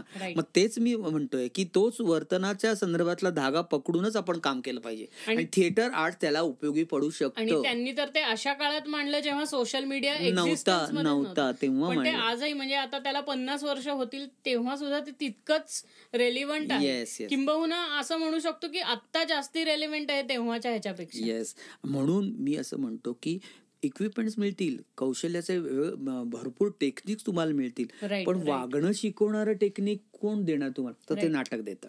ते सोप्या शब्दात सांगायचं झालं की माझ्या जनरेशनच्या लोकांना कळायला की आयफोन घेतला तरी तो आयफोन वापरायचा आहे कसं ते कळलं पाहिजे. नुसतं आयफोन घेऊन म्हणजे तुम्हाला शेवटी परिस्थितीजन्य वागणं ज्याला दुरुस्तपणे समोरासमोर करता येतं तो माणूस आयुष्यामध्ये चांगल्या पद्धतीने जगू शकतो. तर ते करण्यासाठी वर्तनाचा वेध. म्हणून मी असं, माझा कोट आहे की मुलांना लहान वयातच नाट्य कलेच्या झाडाखालून एकदा बसून खेळून जाऊ द्या, असं माझं म्हणणं आहे. कारण तुम्हाला नाट्यकला वागणं खेळायला शिकवते. जसं आमचे तर ते शाळांच्या ह्याच्यापेक्षा सुद्धा नाटकामध्ये मुलं जास्ती रमून जातात. आणि मग आजकाल पॅरेंट्सला प्रॉब्लेम काय आहे की माझं मूल धड वागत नाही, ते हट्टच करतं, ते आरडाओरडाच करतं, ते कुठेही खेळतं, कुठेही बसतं, कसंही खातं, कसंही. म्हणजे तो संस्कार जर का उठण्या बसण्या चालण्याचा बोलण्याचा करण्याचा कृतीचा हालचालीचा चालण्याचा संस्कार जर का नाटक करत असेल, मग तोच संस्कार आपण मुलांसाठी वापरू शकतो आणि नाट्यकलेच्या माध्यमातूनच वापरू शकतो. त्याला नाट्यकलेसाठी असलेले रंगमंच खेळ नावाचं एक छान आपल्याकडे टूल आहे, ते आपण वापरू शकतो. म्हणून माझ्याकडे येणारे पालक म्हणतात की तुमच्याकडे मुलं आलं की आमचं एकदम शांत कसं काय बसतो, कारण आमच्याकडे रंगमंच खेळ आहे. आणि मग आणि तो इतका एक्झाइट होतो, घरी गेल्यानंतर कधी एकदा खातो आणि झोपतो. जे दिवसभर पालकांना जमत नाही ते रंगमंच खेळ खेळल्यानंतर सर्वांगीण विकासाचा भाग आहे ना, ते ज्या वयात व्हायला पाहिजे त्या वयात होतं. कारण तुम्हाला नाट्यकला मन वापरायला शिकवते, बुद्धी वापरायला शिकवते, शरीर वापरायला शिकवते, एकूणच नातं कसं निर्माण कसं करावं हे शिकवते, बोलायला शिकवते, इंटरॅक्शन करायला शिकवते. ही गोष्ट जर का घडली तर मला असं म्हणायचं की एकूणच संपूर्ण जगामध्येच वर्तनाच्या वेदाच्या कार्यशाळा घडल्या पाहिजेत. इमोशन शिकवते मेनली. कारण कधी कधी होतं कसं की लोकांचं असं होतं की कोणीतरी गेलं असेल घरामध्ये तरी त्यांना रिॲक्ट कसं करावं कळत नाही त्या गोष्टीवर. किंवा कधी कधी लोक खूप अँग्री होतात, राग येतो त्यांना गेल्याचा, किंवा तर त्यांना व्यक्तच होता येत नाही कारण एक्सप्रेशनल व्हॅल्यूज तुमच्या आहेत त्या डेव्हलप होतात थिएटर आर्ट्स मध्ये. मग अशा वेळेला मग माझ्याकडे मग मी सुरुवात कधी केली, 25 वर्ष होऊन गेली गुरुस्कूल सुरू करून, की नाट्यकला शिकायला तर मुलं येतील माझ्याकडे, पण त्याच्या जोडीने मी या गोष्टी काय करतो त्याच्यामध्ये ऍड केल्यात माझ्या सिलेबसमध्ये, की वर्तन दुरुस्तीपेक्षा मी अजून एक चांगला शब्द वापरतो, वर्तन तंदुरुस्ती. वर्तन तंदुरुस्तीसाठी तुम्हाला गुरुस्कूल काय एकदम ओके. तुमचं मुलगा व्यवस्थित वेळेला खात नाही, अभ्यासाला बसत नाही, तो स्टेबल नाही, तो आता माझ्याकडे 2-3 मुलं अशी होती की एका मिनिटामध्ये जर का ते 15 वेळा हलत असतील तर त्याची स्थिरता नाही. कशामुळे? तर थिएटर गेम्स ते करतं, नाट्यकला ते करतं. म्हणजे तुला चालायचं बोलायचं बसायचं शिकवतं, मानसिक दृष्ट्या बौद्धिक दृष्ट्या स्टॅबिलिटी आणतं आणि करायला लावतं. घरी तुला आई म्हणते मुलाला काय, अरे हे कर ना की करत का नाही, असं जे होतं ते इथे मुलं स्वतःहून करायला लागतात. ही रंगमंच खेळांची जादू आहे, ही नाट्यकलेची जादू आहे. नाट्यकलेच्या असलेल्या आहे का या टूलची, आमच्याकडे असलेल्या साधनाची काय आहे, ही एक जादू आहे रंगमंच. त्यामध्ये तू नाट्य खेळांमध्ये असे कुठले खेळ घेतो की जे त्यांना किंवा कधी कधी तुला असं आयडेंटिफाय करायला सोपं होतं की अरे हा या मुलाचा कदाचित असा काहीतरी प्रॉब्लेम असू शकतो. खूप असा एक माझा छान सुंदर खेळ आहे तुला सांगतो, रंगमंच खेळ, की जी मुलं बोलत नाहीत ना ती मुलं सुद्धा पटापटा पटापटा अर्ध्या तासानंतर बोलायला लागतात. राईट. कसं तर आपण काय करतो, मुलांना ना आवडते कॅरेक्टर्स घ्यायला सांगतो. कोणाला डॉक्टर व्हायचं असतं, कोणाला पोलीस व्हायचं असतं, कोणाला काय बाबा अजून फोटोग्राफर व्हायचं असतं, शूटिंगवाला व्हायचं असतं.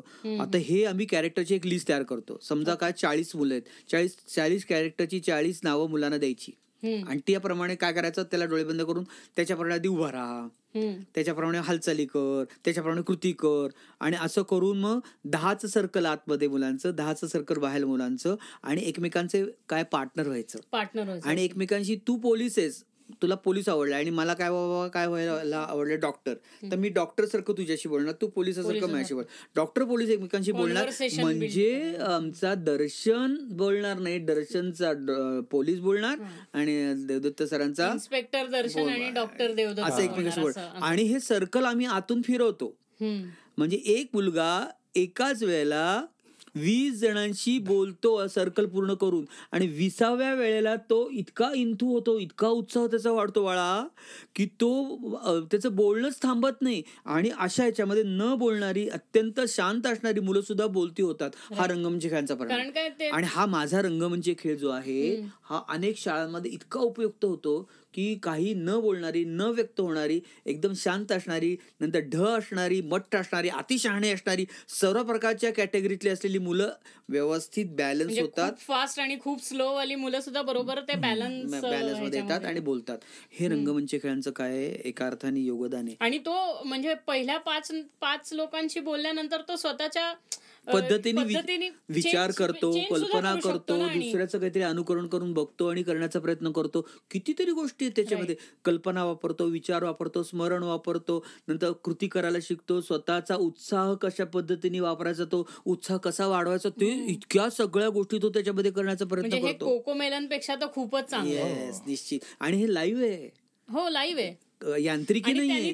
ती जी भीती असते ना, तो संकोच असतो ना, निघून जातो. किंवा लहान मुलं कोशात जातात आणि मोठे झाल्यावर ते मॅड होतात. आणि आता मी म्हणलं ना, आता तासभर झाला तुम्ही बोलताय, शांत बसा. नाही सर, अजून आम्हाला बोलायचंय. म्हणजे गुरु स्कूलमध्ये पण तीच पद्धत आहे. आणि मी जेव्हा शाळेच्या एनर्जी चॅनल होते ना कुठे, शाळेच्या वेळापत्रकात नाटकाचा तास माझं जे इनोव्हेशन आहे, जे मी ज्ञानप्रबोधिनीमध्ये सुरुवात केली, तेव्हा मला आठवतंय बाळंदे गुरुजींनी मला सांगितलं होतं की हे तू डेव्हलप कर, हे तू डेव्हलप कर, रंगमंच खेळ डेव्हलप कर. तुझ्यात ती ताकद आहे, तुझ्यामध्ये ती अद्भुत शक्ती, असं मला म्हणायचंय की तू हे करू शकतो. आणि जी मुलं होम स्कूल जरी होत असतील ना आपल्या इथे, ती मुलं सुद्धा तुझ्या गुरु स्कूलला वगैरे येऊन शिकायला, तर त्यांना पण ते मिळेल जे शाळेत मिळत नाही. म्हणजे शाळेत नुसता अभ्यास हेतू नसतो, त्याच्यासाठी फायदा होईलच त्याचा. ते तर आहे. पण क्रिएटिव्ह ॲबिलिटी तुमची जी आहे ती जर का टोकदार बनवायची असेल, आणि एखादं ना अशी कितीतरी मुलं त्याच्यातून पुढे गेली, सरकली, आर्टिस्ट झाली, ऍक्टर झाली, काय काय काय काय झाली, डॉक्टर झाली. आपल्या इकडं एकंदरीत तो जो ऍक्टिंग किंवा ह्या एक्स्ट्रा करिक्युलर ऍक्टिव्हिटीला दुय्यम दर्जा दिला जातो ना, तर ते मी पहिल्यांदा असं तुला अगदी स्पष्टपणे मुद्दाम सांगतो की माझ्याकडे तुम्ही अभ्यास महत्वाचा आहे आणि हे जाता येता करण्याची गोष्ट असं असेल, असं पालक जर का घेऊन आले तर पालकांना म्हणतो तुम्ही तुमच्या मुला घेऊन जा. हो, बरोबर आहे. मी इक्वली त्याला काय देतो, प्रायोरिटी देतो. जसं तुमचं शास्त्र महत्वाचं आहे तसं आमचं नाट्यशास्त्र पण. शास्त्रच हेच लोकांना कळत नाही, आणि ते शास्त्र म्हणूनच वापरलं जातं. रंगमंच खेळामधून आम्ही एका अर्थाने अप्रत्यक्षित शास्त्राचाच वापरावी. आणि तुम्ही आता जर ते मुलांना ग्रूम केलं ना, तर कदाचित असं होईल की मुलांना त्यांच्या विषयीमध्ये तिशीमध्ये काउन्सिलिंगची गरजच पडणार नाही. आणि अशी मुलं आहेत की जी न बोलणारी आहेत किंवा जी काहीच एकदम काय म्हणूया त्यांना राग खूप येतो, स्लो आहेत, अशा बाबतीत मुलांची रिॲक्ट कसं करायचं सिच्युएशनला कळतच नाही. हे थिएटर गेमचं काय आहे योगदान आहे. आणि असे जवळजवळ 2000 थिएटर गेम्स माझे स्वतःचे तयार झाले किंवा मुलं व्यक्त होतात. थिएटर गेम्स ही गोष्टच फार ताकदीची रे. जे मला माझ्या वडिलांनी सांगितलं, गुरुनी सांगितलं की तू याच्यावर लक्ष केंद्रित कर. आणि अजूनही या वयातही मला तुला सांगतो, अजूनही शाळेमध्ये गेल्यानंतर मला त्यावेळेला नवीन रंगमंच खेळ सुचतो. राईट. त्याच प्रकारची मुलांची मानसिकता बघून, एकूण मुलांची काय ढांचा काय आहे, एकूण मानसिकतेचा, बौद्धिकतेचा, हे डोक्यात ठेवून मी त्याप्रमाणे रंगमंच खेळ तयार करतो. मिलिंद त्याचा साक्षीदार आहे. खूप वेळेला मिलिंदला ह्याचा अनुभव आहे. सर आज तुम्हाला ह्याचा नवीनच खेळ सुचला हो सर. म्हणजे कल्पनाशक्तीचाच खेळ असेल तो वेगळ्या पद्धतीने मला नवीन सुचतो. रंगमंच खेळांचा परिणाम काय होऊ शकतो त्याचं मूर्तिमंत उदाहरण म्हणजे नारायणगावची कार्यशाळा. ते तर खूप महत्वाचं होतं. म्हणजे झालं असं की जेव्हा ते सर आमच्याकडे आले नारायणगावचे आणि वर्कशॉप तारीख वगैरे ठरली, 2-3 दिवसाचं होतं ते वर्कशॉप. आणि सर म्हणले की एक जास्तीत जास्त 60 मुलं घ्या, त्याच्यापेक्षा जास्त घेऊ नका, कारण की मग आम्हाला ते करणं अवघड पडेल. हो म्हणले. गेले आणि गावाला तिथे गेले सगळं, त्यांनी ऍड वगैरे दिली आणि आम्ही गेलो आदल्या दिवशी. आणि येऊन संध्याकाळी सगळे आले, त्यांची ओळख वगैरे केली, सगळं झालं आणि निघाले. निघता म्हणजे सर फक्त एक विनंती होती. काय सर, थोडीशी मुलं वाढली आहेत. सर म्हणले किती वाढली आहेत? काही नाही, फक्त म्हणे आम्ही ॲडमिशन घेत गेलो तर म्हणे फक्त 175 पर्यंत आकडा गेलाय आणि आम्ही त्या कॅन्सल करू शकत नाही. सर म्हटले काय? हो म्हणे 195 आता ते झालंय, सुरू करायचं आपलं. म्हटलं ठीक आहे. सर म्हटले ठीक आहे. आणि मग सकाळी ते आवरून वगैरे उठले, आम्ही सगळे आमचं आवरत होतो. कंट्रोल करणं गरजेचं आहे. त्याच्यासाठी कशा पद्धतीने रंगमंचाकडे उपयोगी पडू शकतो. डबलहून जास्त झालं आणि कंट्रोल, आम्ही सगळ्यांची चर्चा तीच चालली होती. अरे 175 कंट्रोल कसं करायचं, कंट्रोल कसं. आणि ह्यांनी एकदम इकडे या, काय मी सांगतो तेवढं फक्त करा. म्हटलं ठीक आहे. आणि मग आम्ही जाऊन बसलो तिथे आणि सरांची ओळख झाली. सगळं सरांना त्यांनी सुरू करायला सांगितलं की सर आता तुम्ही हातात घ्या म्हणून. आणि सरांनी सुरू केलं सगळं. पहिली सुरुवात केली आणि आम्हाला एक शब्द दिला होता की त्या शब्द आला की तुम्ही सुरू करायचं. आणि तो शब्द आल्यानंतर आम्ही काय केलं असेल, आम्ही 4-5 जण होतो. मी, राहुल होता, रवी होता, सोनू होता. आम्ही मागे भांडणं सुरू केली. म्हणजे शाब्दिक सुरू झालेली भांडणं नंतर हाणामारीवर आली. एकमेकांना अक्षर लाताबुक्क्यांनी आम्ही तुडवलं त्या दिवशी.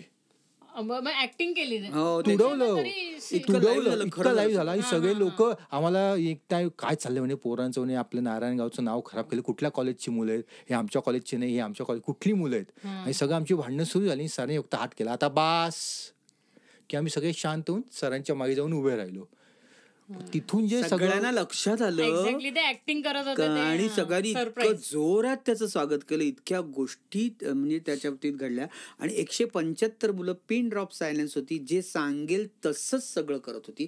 हे कशामुळे घडू शकतं तर थिएटर आर्ट्समुळे. आणि त्याच्यामध्ये असलेलं आपल्याकडे असलेलं हातात असलेलं रंगमंच खेळाचं टूल. सांगण्याचा मुद्दा काय की हे कशामुळे घडू शकतं. राईट. तर म्हणून याचा उपयोग आपण वारंवार केला पाहिजे आणि त्याचा संबंध सगळ्या जगाला त्याचा उपयोग होऊ शकतो असं माझं ठाम मत. बरोबर आहे. वर्तन दुरुस्ती, मी तर म्हणतो ज्याला त्याला वर्तनच नीट करता आलं पाहिजे. आणि ते वर्तन शिकवतं ते कोण? नाट्यकला. म्हणजे थोडक्यात तुम्ही एकमेकांशी कशा पद्धतीने वागावं, वागणं खेळायला शिकवतं ते नाटक. सिव्हिलाइज वागणं जे म्हणतो आपण, की जे राहिलं नाहीये आजकाल, ते नाटक करतं. म्हणून नाटकवाली मंडळी जरा बरी आहेत सगळी वागायला वगैरे असं म्हणायला हरकत नाही.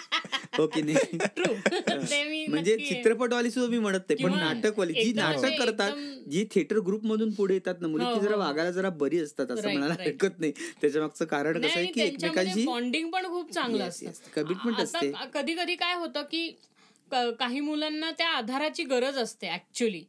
आणि तुम्ही नाटकाच्या ग्रुपमध्ये म्हणजे पुरुषोत्तम म्हणा, फिरोदिया म्हणा, काही मुलांना त्यांच्यामध्ये तो टॅलेंट असतो, पण त्यांना तो टॅलेंटचा प्लॅटफॉर्म मिळत नाही. आणि कसा दाखवायचा, कुठल्या पद्धतीने दाखवायचा. आणि दुसरी गोष्ट संकोच ना, की अरे मला घेतील का. आपणच स्वतःला पहिले पाण्यात बघायचं की माझी स्किल चांगली नाहीच आहे.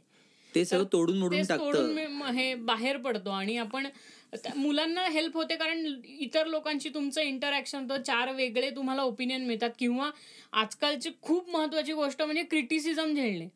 म्हणजे आधीच्या लोक कसे म्हणायचे की हे असते तरी म्हणले की अरे तू हे बरोबर करत नाहीये आणि तुला हे बदल केले पाहिजे. मग ऐकणारा सुद्धा म्हणतो की अरे काहीतरी होत असेल म्हणून मला सांगतायत ना.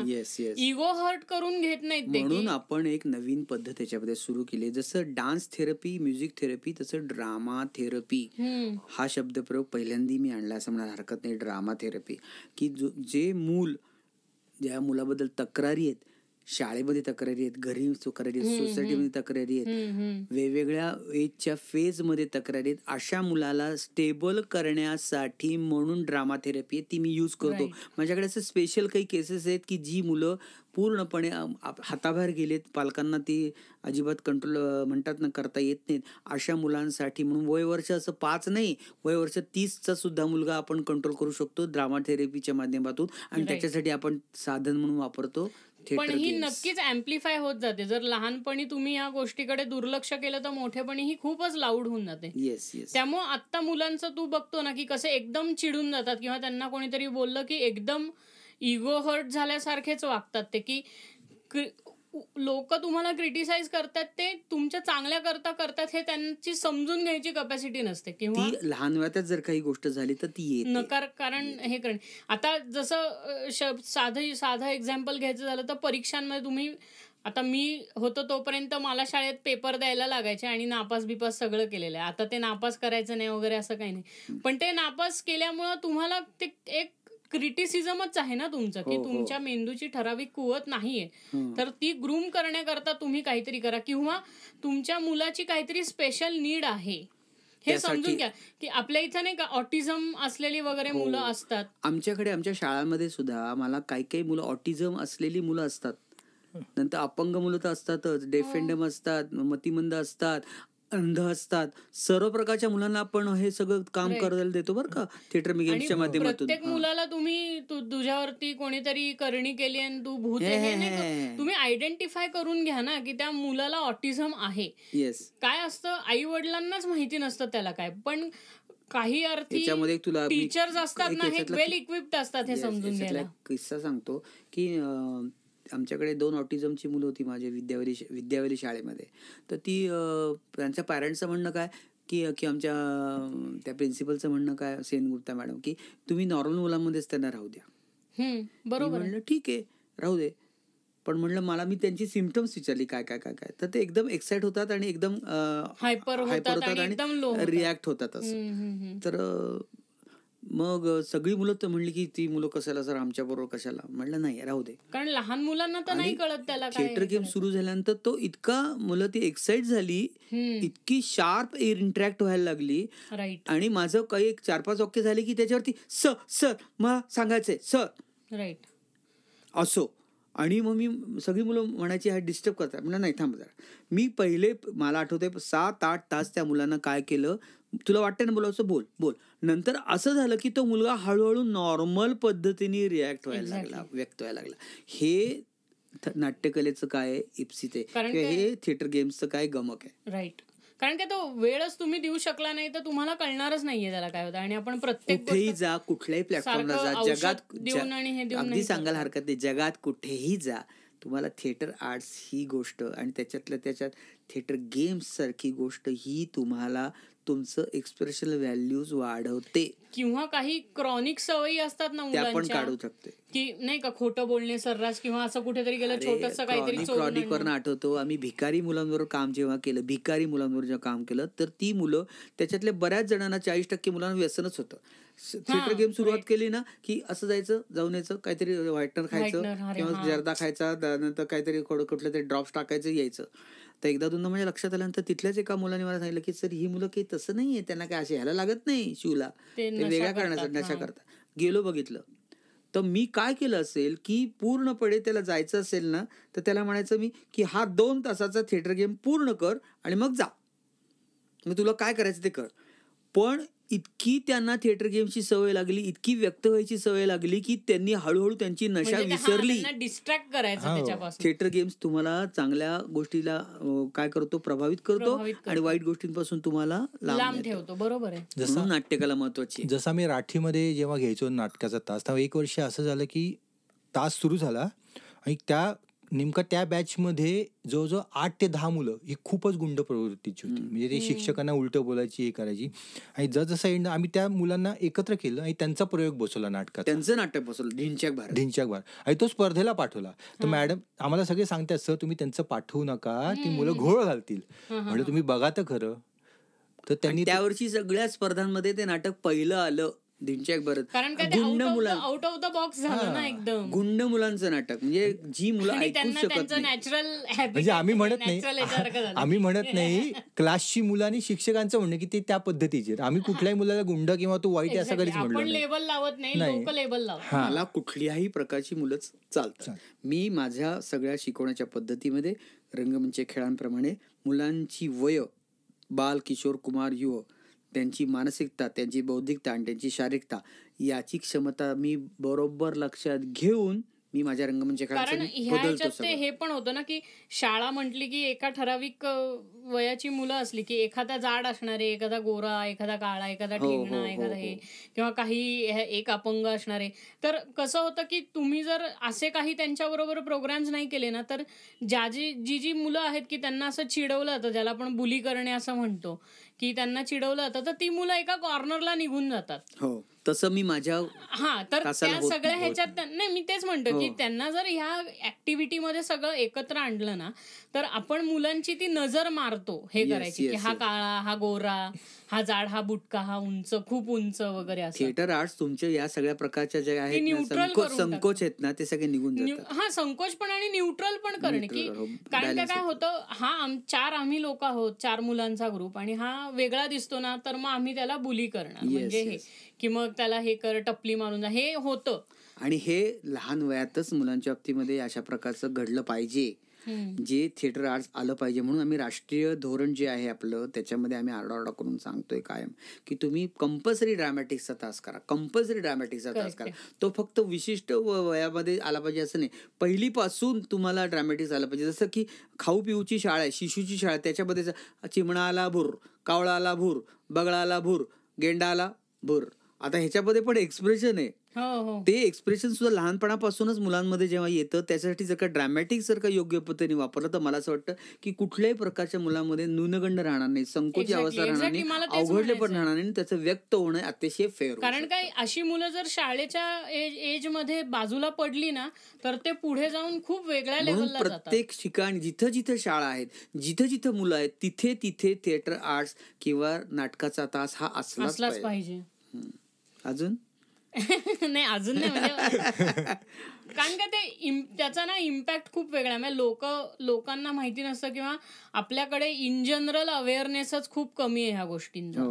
की आता आज पण तू म्हण ना की आज पुण्यामधल्या किंवा पुणे शहरामधल्या किंवा एक्सटेंडेड म्हणजे डिस्ट्रिक्ट एक्सटेंडेड तिथे असं हे ऍक्टिव्हिटीज करत असतील लोक. पण आता समज ज्या शाळा आहेत ज्या खरंच काय म्हणतो आपण दारिद्र्य रेषेखालच्या मुलांकरता बनवल्यात, किंवा दारिद्र्य रेषे म्हणण्यापेक्षा ज्यांना अफोर्ड करू शकत नाहीत ते, म्हणून त्यांच्यासाठी आपला एक वेगळा उपक्रम आहे की आपण उन्हाळ्याच्या सुट्टीमध्ये 21 कार्यशाळा महाराष्ट्रातल्या वस्त्या पाड्यात नंतर झोपडपट्टीमध्ये जाऊन फुकट घेतो, फ्री घेतो. म्हणणं हे की जिथे पोहोचू शकत नाही शाळेत न होता ती ना त्या एरियात व्हायला पाहिजे, कम्युनिटीमध्ये जाऊनच आपण ते काम करतो. आम्ही करतो ना, आणि गेल्या जवळजवळ 10 वर्षापासून हे काम करतोय आपण बाळा.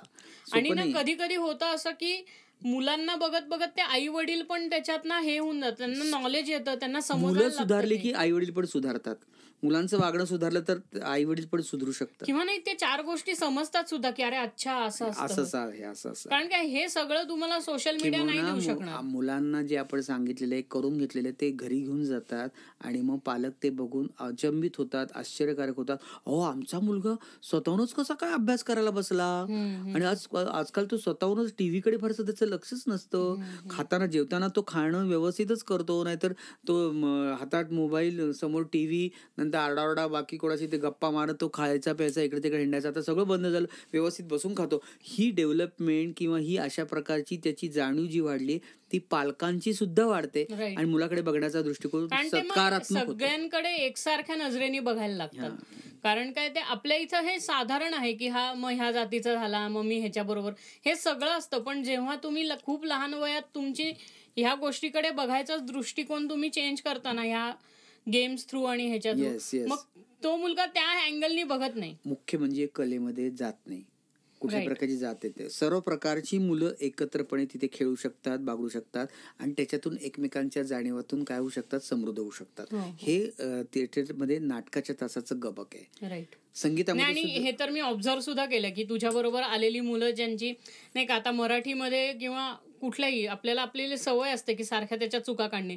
आपल्यासारखे लोक अरे तुझा नची चूक होते, आणि पाणी करतो, हे करतो. पण मी हे लिटरली तुझ्या ह्याच्यात ऑब्झर्व केलं की जी मुलं सुरुवातीला तुझ्या त्यांची आपोआप भाषा सुधारत गेली. तू कधी असा एफर्ट घेतला नाही की अरे हे न होत आहे बरं का, हे असं नाही, न असतं न हे कधीच तू करून घेतलं नाही. तू त्यांना मोकळा हे दिला की कर पहिले एक्सप्रेस ऍक्सेस द्यायचा फ्रीडमचा, तो प्रश्न. आणि कसं होतं नंतर ते अनुकरण करत करत ते त्यांची भाषा सुधारतात, भाषा सुधारते, वागणं सुधारतं, चांगलं राहणं, व्यवस्थित कशा पद्धतीने बोलणं हे सुधारतं. किंवा त्याला एक डुअॅलिटी पण येते, म्हणजे तुमच्या बरोबर असताना असं बोलायचं, तिकडे गेल्यावर असं त्यांच्या स्टाईल मध्ये बोलायचं, तेही येतं. मग हे पण एका अर्थाने कौशल्यच आहे, म्हणजे as per situation, as per person बदलतो. तुमचं बोलणं पण बदलता आलंच पाहिजे तुम्हाला. जर का तुम्ही अगदी स्लम मध्ये गेलात, आता स्लम मध्ये एखादा वर्कशॉप घ्यायचं असेल मला, तर मी माझं काही अतिशय शुद्ध शनिवारपेठी टोन घेऊन नाही जाऊ शकत, बोलू शकत अरे काय रे मुलांना तुम्ही अशी दंगा करता वगैरे असं नाही बोलू शकत. वरण भात म्हणतात लगेच आपल्याला, म्हणून काय रे पोरांनो काय चाललंय रे याची सुरुवात केली, ते करावंच लागतं. आणि ते थिएटर आर्ट शिकवतं तुम्हाला. राईट. आणि तो काय म्हणतो ना, परिस्थिती बघून आपला त्याच्यात आविर्भाव बदलणे वगैरे हे असतं ना, की आपलं कॅरेक्टर बदलायचं, स्विच करायचं. मगाशी सांगितल्याप्रमाणे खेळामध्ये सांगितल्याप्रमाणे जेव्हा आम्ही आदिवासी पाड्यामध्ये जातो ना, तिथं मी किचन मध्ये जाऊन स्वयंपाक पण केलाय. का त्यांना वाटायला पाहिजे आम्ही तुमच्या बरोबर आहोत. राईट. नाही तर ते सारखे आपल्याला इथे बघत राहतात की अरे हे मग कोण, ते म्हण होती ना की 4 पुस्तकं शिकून आलाय म्हणून आम्हाला अक्कल शिकवण. आदिवासी पाड्यामध्ये मधली मुलं पहिल्यांदी अशी बसलेली, नंतर अशी बघतात, असं करतात, मग असं बघतात, नंतर मग असं करतात, मग असा हात वरती, नंतर सर करून असं बघ. ही डेव्हलपमेंट स्वतः मी बघितली, अनेक कार्यशाळांमधून आदिवासी मुलांसाठी बघितलेली आहे. हे केवळ आणि केवळ तुम्हाला ही कला. किंवा दुसरं म्हणजे की प्रश्न विचारणे, म्हणजे जी मुलं ह्या कार्यशाळेतनं गेलेली असतात ना, त्यांचं लहानपणापासून लॉजिकल थिंकिंग बिल्ट होतं. त्यामुळे ते कॉलेजमध्ये वगैरे गेले किंवा 10वी 12वी ज्युनियर कॉलेज इथं असले ना, की सर विचार काही प्रश्न आहेत का, कोणी हात वर करत नाही, पण हे केलं त्याला काहीतरी प्रश्न निघणारच काहीतरी, आणि ते गरजेचं आहे. एक्झॅक्टली, प्रश्न विचारणं गरजेचं आहे. भरू दे शाळा, मुलांच्या प्रश्नांची भरू दे शाळा, हे महत्वाचं आहे. मुलांना प्रश्न विचारता आले पाहिजेत आणि त्याची उत्तरं पालक आणि शिक्षक आणि आजूबाजूच्या समाजाला देता आली पाहिजे. तो जर प्रश्न विचारत नसेल तर त्याची वाढ कुठेतरी खुंटली आहे. आणि खूप ठिकाणी आता असं पण ऐकू येतं की काय, खूप वेळेला मुलांच्या बाबतीमध्ये तुम्ही मुलांच्या विषयावरच बोला, अरे पण मुलांच्या आजूबाजूला तसे विषयच नाही तर तुम्ही मुलांच्या विषयावर काय बोलणार. जे आजूबाजूला विषय त्या बाबतीतच मुलं बोलणार. तुमच्या घरातली सिच्युएशन्स तशा नाहीयेत. आता तुम्ही आदिवासी पाड्यामध्ये गेल्यानंतर तिथे बालविवाह जर का त्रासदायक असतील तर मुलगा कसा छान संस्कारी पद्धतीने बोलू शकेल. हो, तो जर डोमेस्टिक व्हायलन्स वगैरे असं काही त्याला घरात एक्सपिरियन्स येत असेल तर तुम्ही त्याला एक सिव्हिलाइज्ड माणूस म्हणून नाहीच हे करता. माझं एक नाटक आहे बालनाट्य प्रिय आई बाबाच म्हणून, त्या नाटकाच्या बाबतीमध्ये असाच किस्सा घडला की एक मुलगा नाटकाच्या तासाला शांत शांत बसायचा. मग मी सांगितलं की असं का करतो, तो असाच आहे म्हणून असाच बसतो. मग मी मुलांना एक दिवशी काय सांगितलं की तुम्ही असं करा, त्याच्याशी बोलणं बंद करा 2-3 दिवस. बंद केलं, त्याच्यानंतर त्याला उचकायला लागला तो की आपल्याशी कोणीच बोलत नाही. आणि एक दिवशी काय झालं, तास संपल्यानं तो माझ्या जवळ आला आणि माझ्या अंगावरती एकदम धावून आला, म्हणा तुम्ही पण माझ्या आई बाबांसारखेच आहात असं एकदम बरोबर. म्हणलं काय झालं एकदम, म्हणजे नाही मी सांगणार मला असं झालं तसं झालं. म्हणलं बरं काय. त्याच्यावर मला एक एक्सरसाइज सुचला, थिएटर गेम सुचला, तो असा की मुलांकडनं आईवडिलांच्या तक्रारींची पत्र लिहून घ्यायची आणि मी फक्त नाव टाका म्हणलं वरती आईबाबांचं, खाली तुमचं नाव टाकू नका आणि तुमच्या आईवडिलांच्या बद्दलच्या तक्रारी लिहा. आणि अशी 1000 पत्र झाली माझी. त्या 1000 पत्रातली 500 पत्र मी निवडली. त्या 500 पत्राचं जवळजवळ 8-9 शाळांमधून मी प्रयोग केले छोटे आणि त्याच्यातले 12 पत्र मी फायनल केली. त्या 12 पत्रांचं नाटक केलं आमच्या प्रिय बाबांस आणि त्याचे जवळ 1000 प्रयोग झाले. ते स्पर्धेमध्ये पण नाटक पाहिलं आलं. हे एक गोष्ट थिएटर गेम्समुळे काय काय घडू शकते, तर आपण प्रयोगापर्यंत जाऊ शकतो, मुलांचं कौशल्य वाढू शकतो, मुलांची अभिव्यक्ती वाढू शकते. हे एक गोष्ट महत्वाची आहे. म्हणून माझं कायम आरडाओरडा असतो की तुम्ही शाळेमध्ये नाटकाचा तास ठेवा, प्रत्येकाने ठेवा, प्रत्येक शाळेने ठेवा, शैक्षणिक संस्थांनी याच्या बाबतीमध्ये पुढाकार घेतला पाहिजे. आर्थिक थोडंसं तुम्ही काय करा, आम्ही त्यांना सांगतो की आर्थिक तुमचं आम्ही काय करतो, तुमच्याकडनं जास्त आम्ही मागणी करत नाही, पण तुम्ही घेत पण नाही, काय करा पैसे पण घेत नाही, पण ते होणं गरजेचं आहे. झोपडपट्ट्यामध्ये होऊन जाणं, जसं तू म्हणला कम्युनिटीमध्ये जाऊन करणं, हे कंपल्सरी घडलंच पाहिजे. आणि हे नुसतं माझ्या एकट्याच्याने होणार नाहीये दर्शन. हे माझ्यासारखे जे रंगकर्मी आहेत ना, त्यांनी पुढाकार घेतला पाहिजे. प्रत्येक नाटकाकडेच कशाला पळायला पाहिजे, फिल्मकडे कशाला पळायला पाहिजे, सिरियलकडे कशाला कशाला पळायला पाहिजे, वेबसिरीज कशाला करायला पाहिजे, रील्स कशाला करायला पाहिजे. थोडंसं जाऊन आपल्या आजूबाजूच्या शाळांमध्ये जाऊन तुम्ही हे काम करू शकत नाही कोणी रंगकर्मी. तुम्हाला भले 50,000 रुपये नाही मिळणार, पण काहीतरी थोडीशी अमाऊंट तुम्हाला मिळेल. चॅरिटी म्हणून कोणी करत नाही, फक्त प्रोफेशनल झालेले लोक कमर्शियल काम करतात, बडबड करतात मुलांसाठी. पण तुम्ही जाऊन करा ना, तिथे जाऊन करा. प्रवाहात आहोत आणि प्रवाह चलित करतो आम्ही, प्रतीत करत नाही. तुम्ही मात्र काय करता, काठावरती बसून इथे बुकिंग करतो, तुम्ही तुमच्या मुलांना घेऊन तिथे या. तसंही नाही करत काही लोक. नाही, पण त्यांनी पण सेग्रिगेशन वाढतं ना रे. म्हणजे तू सांग, अंडर प्रिव्हिलेज एरियातली किती मुलं येणार आहेत. जर एखाद्या अशा ठिकाणी तू तुझं हे ठेवलंय, वर्कशॉपचं लोकेशन ठेवलंय, की तिथं त्या लोकांना न्यूनगंड. जर का पुण्यामध्ये तुम्ही एखाद्या हायफाय सोसायटीमध्ये तुम्ही एखादं वर्कशॉप ठेवलं, तिथं ती मुलं कशी येतील? म्हणून तर आम्ही त्यांच्या जवळ, किंवा त्यांना लगेच बाजूला पाडतील ना इतर मुलं, तू मळकट कपडे. ते येऊनच देणार त्या सोसायटीमध्ये त्यांना. अशा प्रकारच्या मुलांना ते प्रवेशच देणार नाहीत. पण मी माझ्या कार्यशाळा मुद्दामून अशा प्रकारच्या मुलांसाठी मुद्दामून घेतो, ठरवून घेतो. आणि कसं असतं, at the end of the day त्यांना त्यांच्याच कम्युनिटीमध्ये सेफ वाटतं, त्यामुळे त्यांना त्या पण ते त्यांच्या कम्युनिटीमध्ये गेल्यानंतर सुद्धा दर्शन ते इथे जे काही घेतलेले ते जाऊन तिथे आणण्याचा प्रयत्न करतील की नाही. एक्झॅक्टली, ते गरजेचं आहे. त्यामुळे सोसायटी इम्प्रूव्ह होईल. 100 गोष्टी शिकले, पण त्याच्यातल्या 4 जरी त्यांनी त्याच्यात आणल्या तरी सुद्धा ते चेंज बिल्ड करण्याकरता खूप. म्हणून सर्व रंगकर्मीनं माझं सांगणं आहे, काठावर बसून दगड टाकायची नाहीत पाण्यामध्ये की अरे पाणी असंच गेलं पाहिजे. बोलाची गडी बोलाचा भात नको. तुम्ही स्वतः त्याच्यामध्ये उतरा. आणि जो कोणी मला अशा प्रकारची मदत करेन, मी त्याला सर्व प्रकारची मदत करेन. कोणीही असं करायला असं तयार नाही. प्रत्येकाला फेम पाहिजे, ग्लोबलायझेशन म्हणतात ना, मोठे काय बॅनर्स होती, फोटो पाहिजे, अमुक पाहिजे, तमुक पाहिजे. आणि जरा एवढूच काही केलं की एवढी मोठी बातमी करायला पाहिजे.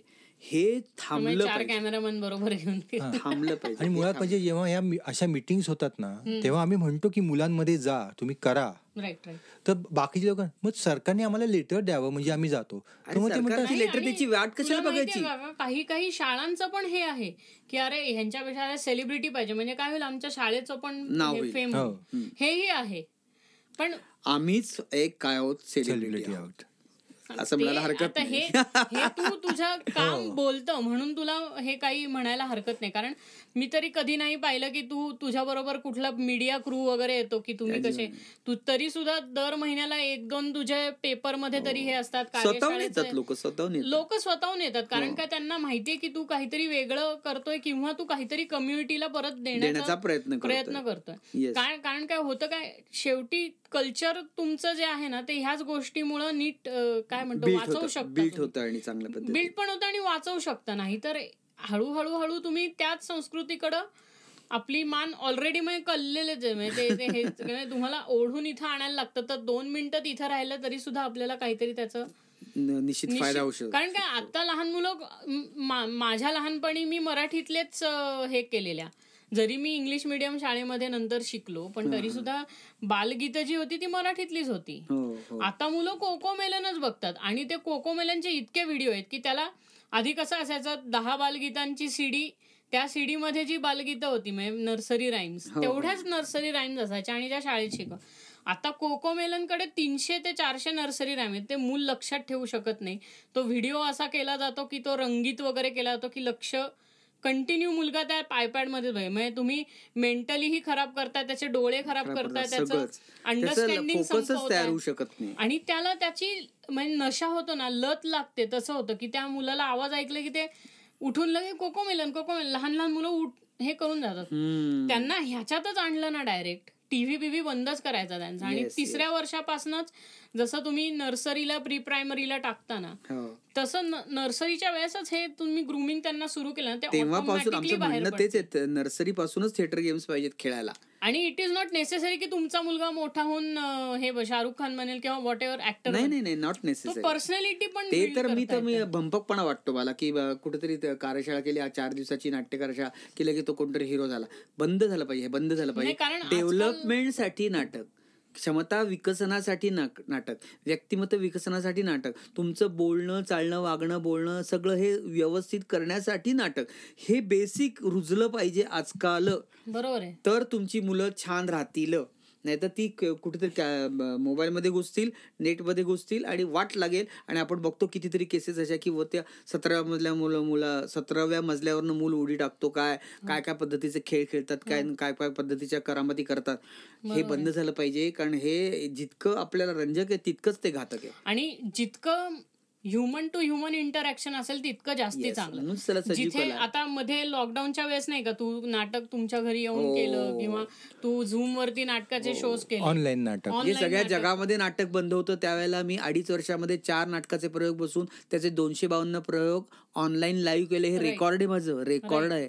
नंतर नाटक आम्ही घरात जाऊन करतो, छोट्याशा जागेत करतो. कशाला पाहिजे मोठी मोठी थिएटरसाठी, कशाला पाहिजे ते लाईट्स आणि तुझ्या ह्या कॉन्सेप्टचं अनुकरण सुद्धा खूप लोकांनी केलंय बरं का बाहेर. ते मी पाहिलेलं आहे की त्यांनी बरोबर तुझी ही जी आयडिया आहे ना ती त्यांच्या पॅकेज मध्ये मॉडिफाय करून त्यांनी सुद्धा केलेली आहे. आणि करू दे ना, ते मला आवडेल. नाटक बिन खर्चाचं झालं पाहिजे आणि त्यांनी संस्कार केलं पाहिजे, रंजन केलं पाहिजे. बेसिकली कसं आहे, जितकं ह्युमन इंटरॅक्शन तुम्ही कराल ना तितकं चांगलं आहे. आणि कधी कधी खूप लोकांशी ह्युमन इंटरॅक्शन करण्यापेक्षा एका ठराविक ग्रुपशी छोट्या ह्याच्यात इंटिमेट सेटिंग म्हणतो ना आपण, की बाबा मैफिल म्हणजे आपल्या इथं कसं इन शॉर्ट मैफिल की घरातली 10 लोक वगैरे ह्या टाईप मध्ये, तशाच जशी संगीताची मैफल 10 लोकांच्या बरोबर, तसं नाटकाची पण कन्सेप्ट ही करतोय. नाटक घरात चाललंय जोरात, ही कन्सेप्ट आपण रुजवली. तू हे करतोय. मी असं माझं म्हणणं असं आहे की हे सगळ्यांनी हे तुझं जे आहे पॅटर्न हा जो आहे हा कॉपी केला पाहिजे असं मी म्हणतो. आणि त्याच्यासाठी माझे पूर्णपणे सगळ्यांना काय सहकार्य आहे. तर मला कोणाला मार्गदर्शन हवं असेल तर मी लगेच करायचं. ते असं पेटंट म्हणून तू धरून बसला नाही की माझ्याशिवाय कोणी, तरी पेटंट म्हणून मी ते माझं रजिस्ट्रेशन करून घेतलेलं आहे. मी ते सांगतोय. कारण काय कसं आहे, जेव्हा तुम्हाला सोशली त्याचं काहीतरी मुवमेंट तयार करायची असेल तर त्याचं खूप कॉपी होणं गरजेचं आहे. ती आयडिया जर लोकांनी कॉपी केली नाही ना, म्हणजे साधं जर ही आयडिया नंतर मुंबईमध्ये झाली, नंतर सांगलीमध्ये झाली, मिरजेत झाली, नंतर गोव्यात झाली, खूप ठिकाणी ही आयडिया झाली, सोलापूरला झाली, नंतर परभणीला झाली. ही जी काही आयडिया आहे नाटक घरात चाललंय जोरात, ती खूप जणांनी त्याच्यामध्ये करण्याचा प्रयत्न केला. आणि मला असं म्हणायचंय की शालेय रंगभूमीवरती नेपथ्य, लाईट्स, नंतर झिगझॅग कपडे, हे सगळं बंद झालं पाहिजे. खर्च न होता पूर्णपणे आहे त्या शालेय गणवेशामध्ये नाटक झालं पाहिजे. प्रत्येक वेगळ्या जागेत जाऊन कराल ना तर त्या जागेला आपलं नाटक ऍडजस्ट करणं हाही एक चॅलेंज आहे. खूप असतं. ह्याच्यावरती एक किस्सा असेल की आम्हाला एका आजोबांचा फोन आला होता की आम्ही जेव्हा चालू शकत होतो किंवा बाहेर, तेव्हा आम्ही खूप नाटकाचे प्रयोग, पण आम्ही आता दोघेही नवरा बायको जाऊ, आम्ही बाहेर जाऊ शकत नाही, तर तुमची जाहिरात आम्ही बघितली, तुम्ही आमच्या घरातून करू शकाल का? आम्ही म्हणलं येतो. ते म्हणले पण आमचा असा प्रॉब्लेम की आम्ही मानधन देऊ पण खाण्यापिण्याचं जे आहे ते आम्ही दोघंही वयस्कर आहोत. म्हटले काय, आम्ही स्वतः घेऊन येतो आणि तुम्ही पण आमच्याबरोबर एन्जॉय करा. आणि त्यांनी चक्क कम्युनिटी आश्चर्य वाटेल, आम्ही फक्त ते 2 जण नवरा बायको, आजी आजोबा, वय वर्ष असेल 75-80, त्यांच्या दोघांसाठी आम्ही आमच्या नाटकाचा प्रयोग त्यांच्या घरात केला. 2 नाटकांचे प्रयोग, एक छोट्या मुलांचा आणि एक मोठ्या मुलांचा. अजून काय पाहिजे? आणि हे घडू शकतं, म्हणजे ऍक्च्युली घडवलेलं आहे हे. आणि कशाला पाहिजे तेच तो मोठमोठे सेटिंग पाहिजे, मोठमोठे लाईट्स पाहिजे आणि थिएटरलाच करा, थिएटरला बुकिंग नाही, ते स्टँडर्डाइज ते मोडून काढलं पाहिजे. असं काही नाहीये. कशासाठी प्रत्येकाला अशाच पद्धतीने बघितलं पाहिजे? मी तेच म्हणलं ना, असं तुझं जे out of the box thinking करून तू जे करतोय आता, ह्याचं कॉपी व्हायला पाहिजे. अनुकरण जितके लोक करतील ना, या निमित्ताने कोणी ऐकत असेल तर त्यांनी हे समजून घ्यावं सगळ्यांनी की बाबा हे तुम्ही करू शकता. तुम्ही फक्त थिएटरलाच नाटक करायचं हे डोक्यातून काढून का स्पर्धेलाच नाटक करायचं म्हणजे काहीतरी असं नाहीये.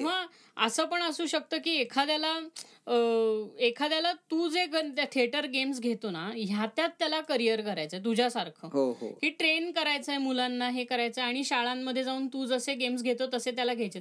तर ह्याही लोकांना तू बरोबर घेऊ शकतो. म्हणजे घेतो नाही, घेतलंच आहे. आता माझे जो फेलो आहे त्याचे फेलोशिप आम्ही देतोय. आम्ही 3 मुलांना फेलोशिप दिली की ज्यांना थिएटर गेम्सच्या माध्यमातून काम करायचंय. असे 3 फेलो सध्या माझे आहेत आणि ते आता काम करतात, माझ्यावर शाळांमध्ये येतात, ते बघतात. आणि ते एक कुठला आहे तर एक आसामचा आहे, ओके, नंतर एक आहे गोव्याचा आणि एक आहे आपल्या महाराष्ट्रातल्या परभणीचा. म्हणजे ही माणसं अशा पद्धतीने काम करायला तयार आहेत. आपल्या इथे एक अशी वाईट गोष्ट झाली आहे की ते सर्टिफिकेट बघितल्याशिवाय लोकांना लिजिटिमसीच कळत नाही. तुमचा एक्सपिरियन्स लांब राहिला, तुमचं सर्टिफिकेट आहे का? नाही. मग तुमचा एक्सपिरियन्सला काहीच अर्थ नाही. हे बदललं पाहिजे. नाही, आणि सर्टिफिकेट वगैरेची काही गरज नाही. ज्याला करायचे त्यांनी यावं, इच्छेने करावं, स्वतःहून शिकावं आणि स्वतःहून सुरू करावं. यासाठी कुठल्या प्रकारचं सरकारी चौकटी ते बसायचं काही कारण नाही. जो फेलो होऊन गेला असेल त्यांनी त्याला एक स्ट्रक्चर आणून दिलं की तो सर्टिफिकेट हे करू शकतो, तर मग त्याला आणखीन एक काय होतं, आपण मोठा इम्पॅक्ट क्रिएट करायचा प्रयत्न होईल त्यांनी, की असे जर असे टीचर्स सातारा म्हणा, सांगली म्हणा, पुण्यातल्या म्हणजे महाराष्ट्र काय भारतभर छोट्या छोट्या गावांमध्ये जाऊन मुलांना हे शिकवायला लागले, तर ह्यांनी खरंच पुढची पिढी ग्रूम होणार आहे. कारण आता जे झालंय ते झालंय, त्याला आपण काही नाही करू शकत. कारण काय सगळ्याच लोकांना तू शिकवू शकत नाही, सगळ्यांची तुझी कपॅसिटी. तिथं खंत आहे माझी की माझ्यासारखाच माणूस मला बनवायचा म्हणजे फार अवघड आहे. पण मिलिंद माझा जवळजवळ 25 वर्षापासूनचा माझा विद्यार्थी आहे, माझ्याकडे गुरुकुल पद्धतीने शिकला आणि आज माझ्यासारखाच तो काम करतो. ही साधी गोष्ट नाही. सो मला तुला हेच विचारायचं होतं की आता जसं टेक्नॉलॉजी ऍडव्हान्स होत चालली आहे, रादर टेक्नॉलॉजी खूप पुढे गेली आहे, मेथड म्हणजे आर्टिस्टिक मेथड ती तिथेच आहे अजूनही. तर आता तू जे फ्युचर ग्रूम करतोय किंवा आता हा मिलिंद दादा जसं बघतोय फ्युचर, की आता आपण हळूहळू मुलांना त्याच्यात पण आपण इन्व्हॉल्व्ह करायला लागलो, की नुसतं थिएट्रिकल आणि ह्याचं नॉलेजच्या बरोबर आता तुम्ही फिल्म मधलं पण नॉलेज मिळवा थोडंसं. कारण जसा तो एक रंगमंचाचा भाग आहे तसा हाही एक रंगमंचाचा भाग. व्यक्त होण्याच्या ज्या परिभाषा त्या आपण स्वीकारल्या पाहिजेतच, त्याच्याबद्दल काही प्रश्न नाही. म्हणूनच आपण आता गुरुस्कुल फाउंडेशन गुफांच्या वतीनं म्हणजे गुडी CM नावाची आपली प्रोडक्शन संस्था आहे, त्याच्या माध्यमातून आपण चित्रपट, नंतर मालिका, नंतर वेब सिरीज, शॉर्ट फिल्म्स आणि रील्स हे त्याचं सुद्धा आपण मुलांना ज्ञान देतोय. आणि गुरुस्कूलमध्ये जी मुलं शिकायला येतात त्यांना आपण त्याच्यामध्ये आपण संधी देतो. तुझ्याकडनं ग्रूम झालेले किती रील स्टार आहेत हेही सांगायची गरज नाही. चिकार आता किती काय त्याला अथर्व आहे किंवा नेहा आहे किंवा आर्यक आहे, किती जण नावं सांगतायत, वैभव आहे. म्हणजे आता ही सगळी, आणि मी काय त्यांनी माझी नावं घ्यावेत अशातला काही मुद्दा नाहीये, पण मी ज्या वेळेला जे त्यांना द्यायला पाहिजे त्यांनी त्यांना त्यावेळेला दिलेलं आहे आणि त्याचं अनुकरण ते करतायत आणि आज ते एक वेगळ्या विशिष्ट लेवलवरती स्टँडर्डनी ते काम करतात. आणि ह्याचीच तू प्रसिद्धी केली असती तर आता तू कुठल्या पण मी कधी त्याचं काही मी तू ह्या हेतूने म्हणतो की मॉनिटाईज करणे, म्हणजे उद्या तू ह्या 2 लोकांना ग्रूम केलं आणि ते इतके मोठे रील स्टार झाले, तर उद्या तू तुझा कोर्स टाकून पैसे सुद्धा घेऊ शकतो लोकांकडून. पण आपण सगळीकडे तो हावऱ्यासारखा ऍटिट्यूड ठेवत नाही ना, ठेवलाच नाही. मॉनिटाईज आपण ते केलं नाही, ते इमेज आपण मॉनिटाईज केली नाही, त्यांचं नाव असेल ते आपण मॉनिटाईज केलं नाही. आणि मी काही फारसं कुठे बाहेर जाऊन कुठे सांगितलं पण नाही लोकांना की हे हा माझा आहे बरं का, हे क्रेडिट घेण्याचं पण काही तू केलं नाही. जाहिरातीत सुद्धा मी असं कधी काय करत नाही. तर लोक काय करतात, कोणाकोणाचे फोटो टाकतात, काय करतात, हा इथं शिकला, हा आमचा विद्यार्थी, आमचा. मी एका शब्दाने कधी लिहित नाही, सांगत नाही. आणि दुसरं असं मला एका निमित्ताने सांगावं असं वाटतं शेवटाला, असं की एकूणच प्रशिक्षण पद्धतीमध्येच प्रायोगिकता आली पाहिजे. बरोबर आहे. तुम्ही ती स्वीकारली पाहिजे. सारखं त्याच पद्धतीचा अभिनयाचे 4 प्रकार का, तसंच का वेगळ्या पद्धतीने तुम्ही सांगू शकत नाही? ती तुमच्यामध्ये कौशल्य असलं पाहिजे. शिक्षकामध्ये तर असलं पाहिजे. शिक्षकांनी वेगवेगळ्या पद्धती अवलंबल्या पाहिजे, त्याच्यामध्ये प्रायोगिकता निर्माण केली.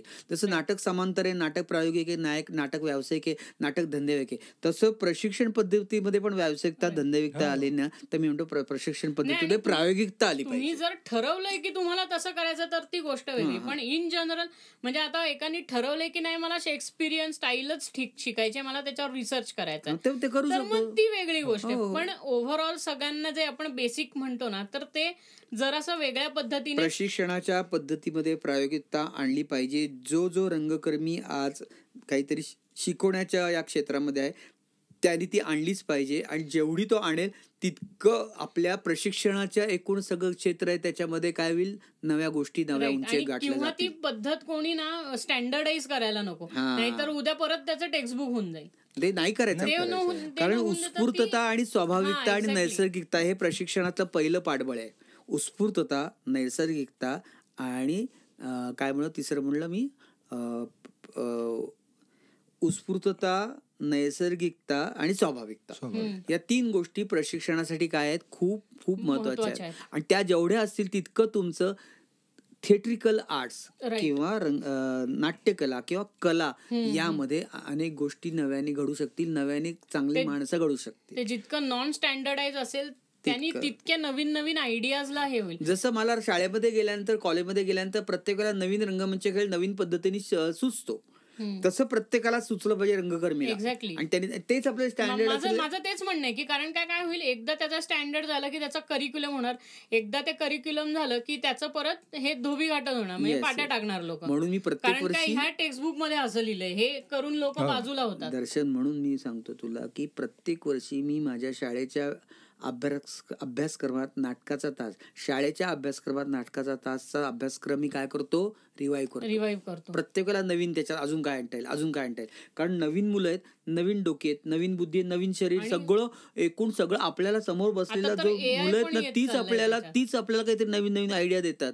मग आपण त्या पद्धतीने करायचं. कारण काय आता जर एआय तू पाहिला, आता सगळीकडे एआय हे झाले, तर उद्या लोक आयडिया सुद्धा स्वतःच्या डोक्याने काढणार नाही. ते काय करतील, ChatGPT मध्ये टाकतील आणि हे आयडिया, आणि मग तो काय करेल, एक त्यांना 10 एक्सरसाइज सांगेल त्या पद्धतीचे, आणि मग ते इथे घेतील. मग त्याचं संपलं, पूर्ण खलास करणार तो. म्हणजे तुमचं डोकं न वापरता तुम्ही. हे थिएटर आर्ट्स मध्ये, रंगमंच खेळांमध्ये, नाटकाच्या तासामध्ये हे होऊ शकत नाही.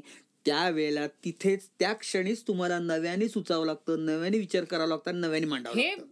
हे तुमच्या मेंदूत न येऊ शकतं. जेव्हा तुम्ही एआय वापरता, एआयला काय इतक्या वर्षाचा जो अभ्यास त्याला त्यांनी खाऊ घातलाय, त्या अभ्यासातनच तो परम्युटेशन कॉम्बिनेशन बनवून तुम्हाला काहीतरी देणार त्याच्यातून. पण त्यामुळे तुम्हाला ह्युमन सायकोलॉजी माहिती नाही, तुम्हाला चाइल्ड सायकोलॉजी माहिती नाही, किंवा बाबा तुम्ही ज्या एरियात आहात, तुम्ही ज्या प्रांतात आहात, तिकडची जी भाषा आहे, तिकडच्या मुलांचा इकॉनॉमिक स्ट्रॅटा काय आहे, की बाबा ते आर्थिकदृष्ट्या किती, म्हणजे खूप हायफाय आहेत किंवा अगदी गरीब आहेत, हे सगळं बघून तुम्हाला चेंज करायला लागतो. आता तू जसं सांगितलं की भाषा आपल्याला बदलायला लागली, जेव्हा तुम्ही स्लम्स मध्ये वगैरे जेव्हा जाऊन आपण करतो, तेव्हा आपल्याला भाषा बदलायला लागते.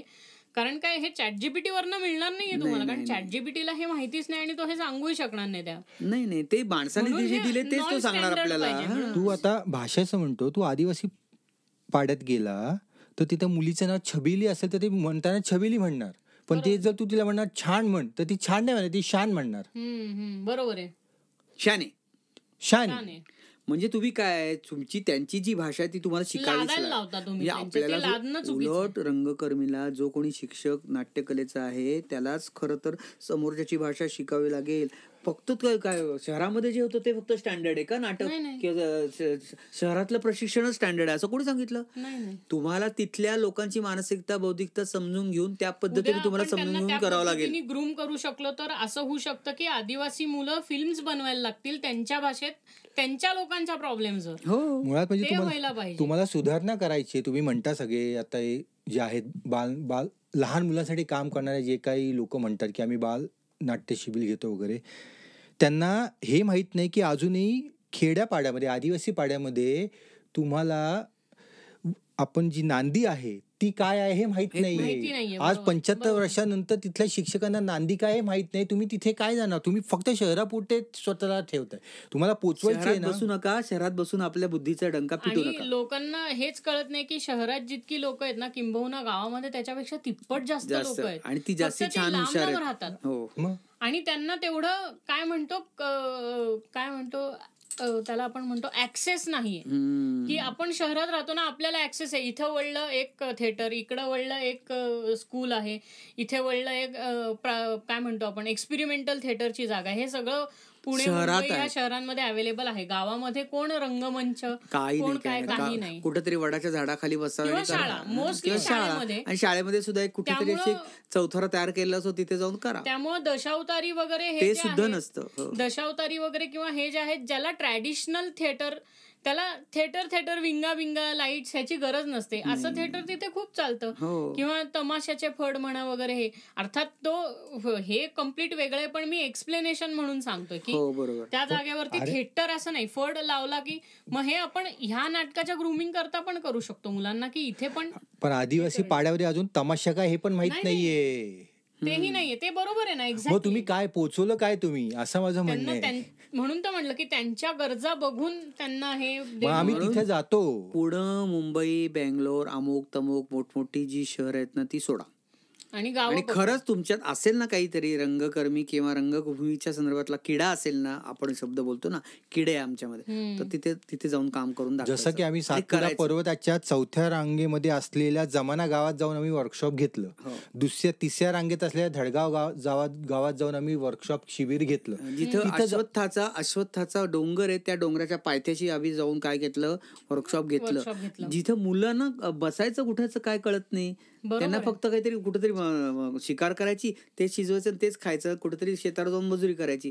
याच्या अलीकडे पलीकडे त्यांना माहितीच नाही. किंवा कुठं काहीतरी होळी असं म्हणायचं, पण कुठेतरी कुठल्या तरी सणाला काहीतरी काठ्या घेऊन बडवून नाचायचं, एवढंच फक्त त्यांना अजूनही तेच चाललेलं आहे. ही गोष्ट पूर्णपणे किंवा त्यांच्यावरती आपलं कल्चर लादणं सुद्धा चुकीचं आहे. त्यांच्या कल्चरमधूनच एक्सप्लोर करा, तुमचं कल्चर एक्सप्लोर करा. मी तुम्हाला एक प्लॅटफॉर्म देतो की अरे तुमचं कल्चर तुम्ही असं पण लोकांना दाखवू शकता. आणि त्यांनी जसे नाच आहेत, आता नाच लोकांना कळतात की हा ओडिसी आहे, हा हे आहे, किंवा हा हे आहे. अरे अनेक प्रकारचे नृत्याचे प्रकार आहे. तसंच थिएटर सुद्धा ज्याचं गाव त्याचंच नाव. बरं, त्यांचे पण देव वेगवेगळे असतील, आदिवासी आहेत ते, ज्या गावात जाऊन त्या गावाचं त्यांच्या पद्धतीचं कलात्मक व्यक्त होणं एक्झॅक्टली ते आपल्याला मान्य करावं लागेल. आणि त्याच्यात आपल्याला अजून एनरिच त्यांना श्रीमंत करता येऊ शकतं आपण आपल्या पद्धतीने. हे आपण टूल दिलं तर ते त्याला घेऊन कम्प्लिटली पुढे जाऊ शकतील. मला असं वाटतं की ही आपण चर्चा इथे संपूया, कारण बोलत राहिलं तर बोलतच राहिलं. 2-3 शेवटच्या 2 गोष्टी मला सांगायच्यात.